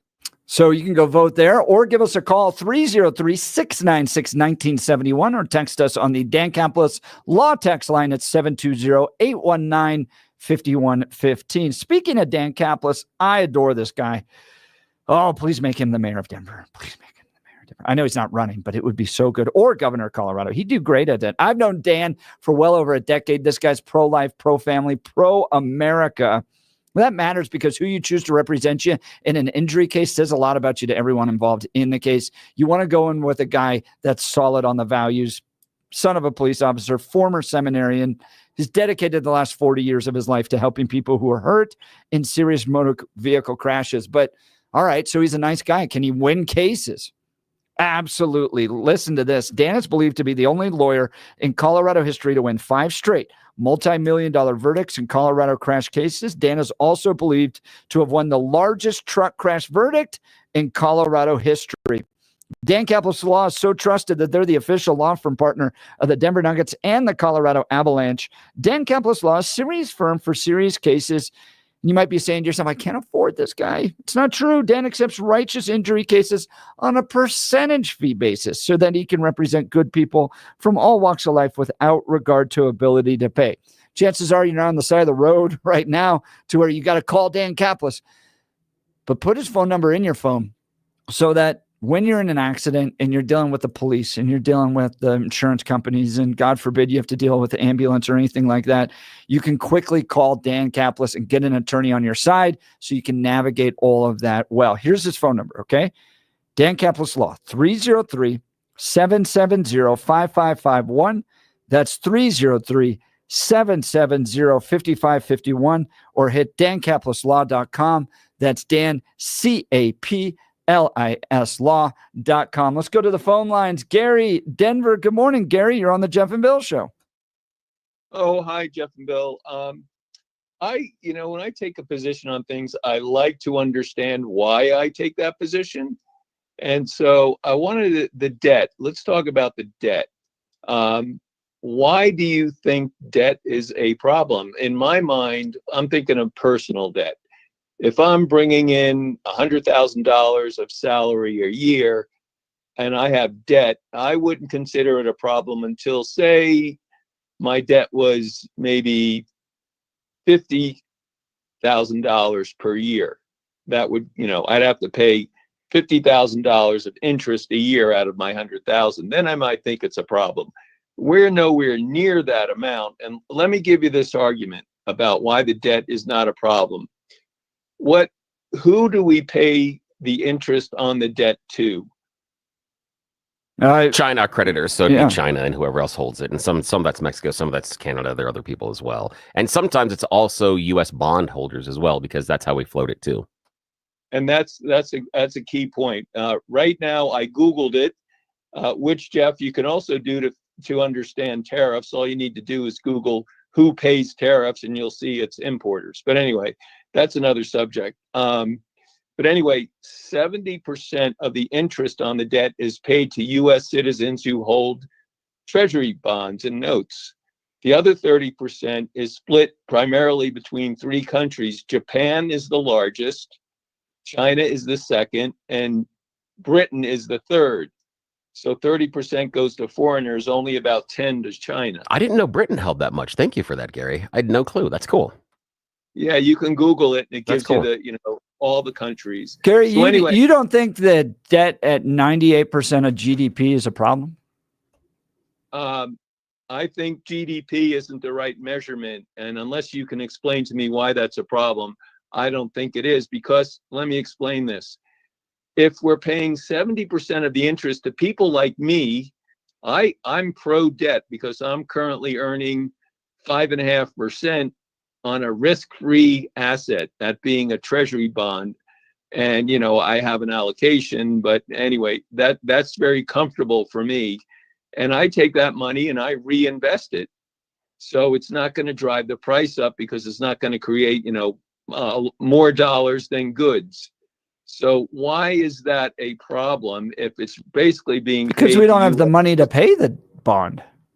Well, what you're going to have to do is borrow. That will increase the debt, and we'll buy more bonds. I'll buy more bonds. You'll be paying more interest to me. And until Help me understand how that's a good thing. I know you end up with some money, but the government doesn't have the money, borrows the money in order to pay more and more debt. Eventually, that's a cliff, Gary. right, and it's a matter of when it becomes a problem. And you're saying it's a problem when it gets to a certain percent of GDP. I don't understand that logic. Can you explain it to me? What is GDP, and why is the percentage of debt to GDP a problem? Because we don't have the money to pay on our bills. That's not an explanation. Are our bills GDP? No, GDP is all of the income, all of that comes in, right? It's the gross domestic product. And what we're pointing out is it's an indicator. The fact that our debt is at 98% of all the money that the entire country could bring into itself seems to be a big problem. You don't think so? GDP is the value of goods and services, right? Yeah, that is totally produced inside the U.S. Yeah, at the time, yeah. Right. Right. And we're saying it's an indicator. You don't think that that's a bad sign? No, I think, and think about this. Try to slow down and think about it. Okay, the value of goods and services. People pay taxes on the goods and services they sell, right? Yes. So the debt to GDP is a figure, but to me, more important is the debt as a percentage of the revenue that's being brought in, the taxes on the GDP. Yeah, see, for me, the percentage it's got to be a lot higher than 98% if it's just in the ratio of taxes then. Right now, the U.S. debt to GDP ratio, I'm looking at it on Google, is 123%. Oof. Now the problem I've got, and this is where I see the pain. I understand where you're going with this, Gary. The part that I see is when the portion of our financing the debt, those payments get to a certain percentage, then we have a problem based on our normal budget. And it is going back to, the regular human person, everybody, everyday American type of budget. But when you're financing X amount of your lifestyle, but you don't have the ability to pay for other things. And I think that's where it's the trade-off is it's not an unlimited supply. And if we are at unlimited supply, the government can print more money, but then we're devaluating the currency, which then can increase the amount of debt and the interest payments that we have. For me, it's more a function of the large percentage of the pie. And I believe that we could spend our money better than on interest payments, even though it's going to you and other people that have invested, in part because some of that investment that you have may or may not derive gains that will benefit the economy today, tomorrow, or in the future, depending, again, what we're doing with the bonds and where you're putting that money and what you're doing with some of your investments. So that's part of it as well. That, for me, I look more at it as the portion of the pie, that when that gets too big, it is money that we can spend more efficiently elsewhere. That's where I have it. That's where I get the pushback personally. You're exactly right, Billy. So if we're right now at 123% of GDP, I'd say our rough average of federal taxes on goods that we pay overall is about 20%. 20% of 123% is 24%. So right now we're paying 24% of our revenues to pay the interest, 24%.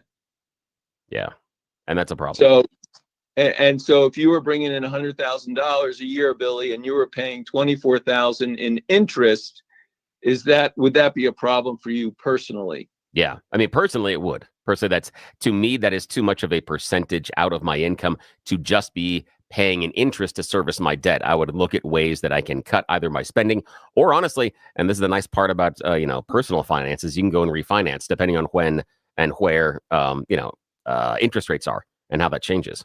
Gary, appreciate the call. Thanks so much. Yeah, you got to call back and we got to do this again, Gary. Thank you. And have a good Thanksgiving. I mean, part of, I think what's frustrating to the average person is you get this like complicated financial systems that are all, oh no, debt's fine. Yeah. We can bring on 24% of debt's fine because it's 24% of 124% of GDP and all that stuff. And you're just like, nah, the debt just keeps going up, guys. Yeah. Like, I'm sorry if I need to just be the common sense here. And I'm going to go back to Gabe who texted this in that when you're in debt, you're slave to the lender. That comes from the Bible. We shouldn't be having this much debt. And you build these complicated financial systems. At the end of the day, it just brings about more debt. I don't like it. All right. I want to talk to you about our friends over at Advanced Hair Restoration. For many of us, it's happening. Your hair's thinning, your crown's disappearing. Maybe hair loss has you feeling your identity's lost altogether. Well, I've got good news for you. It's an incredible yet simple one-day treatment that starts growing your own natural hair the very next day. And it's guaranteed to grow for life. It's the Advanced FUE from Advanced Hair. Look, we've all seen the pills and lotions that come with monthly subscriptions. They help retain what you have. But what if what you want is your own natural hair permanently in specific areas? From Advanced Hair's state-of-the-art facilities to their world-class Dr. Tanya Paul's, it's not maybe will your hair regrow. It's guaranteed that your new hair will grow. You decide how much, how thick, and where. It's why Advanced Hair is the winner of Westward's Best of Denver. For your free consultation, $250 off and 250 free hair grafts. Call 720-459-HAIR. That's 720-459-HAIR or advancedhair.com. Imagine showing up at Christmas, New Year's with a new full head of hair. It would change everything. Give them a call. Advancedhair.com is the website. Phone number 720-459-HAIR. You're listening to The Jeff and Bill Show. Denver's talk leader, News Talk 710, KNUS.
Welcome back to a very special Thanksgiving week edition of the Jeff and Bill Show. Let's go to the phone line. Jay Wheatrich. Good morning, Jay.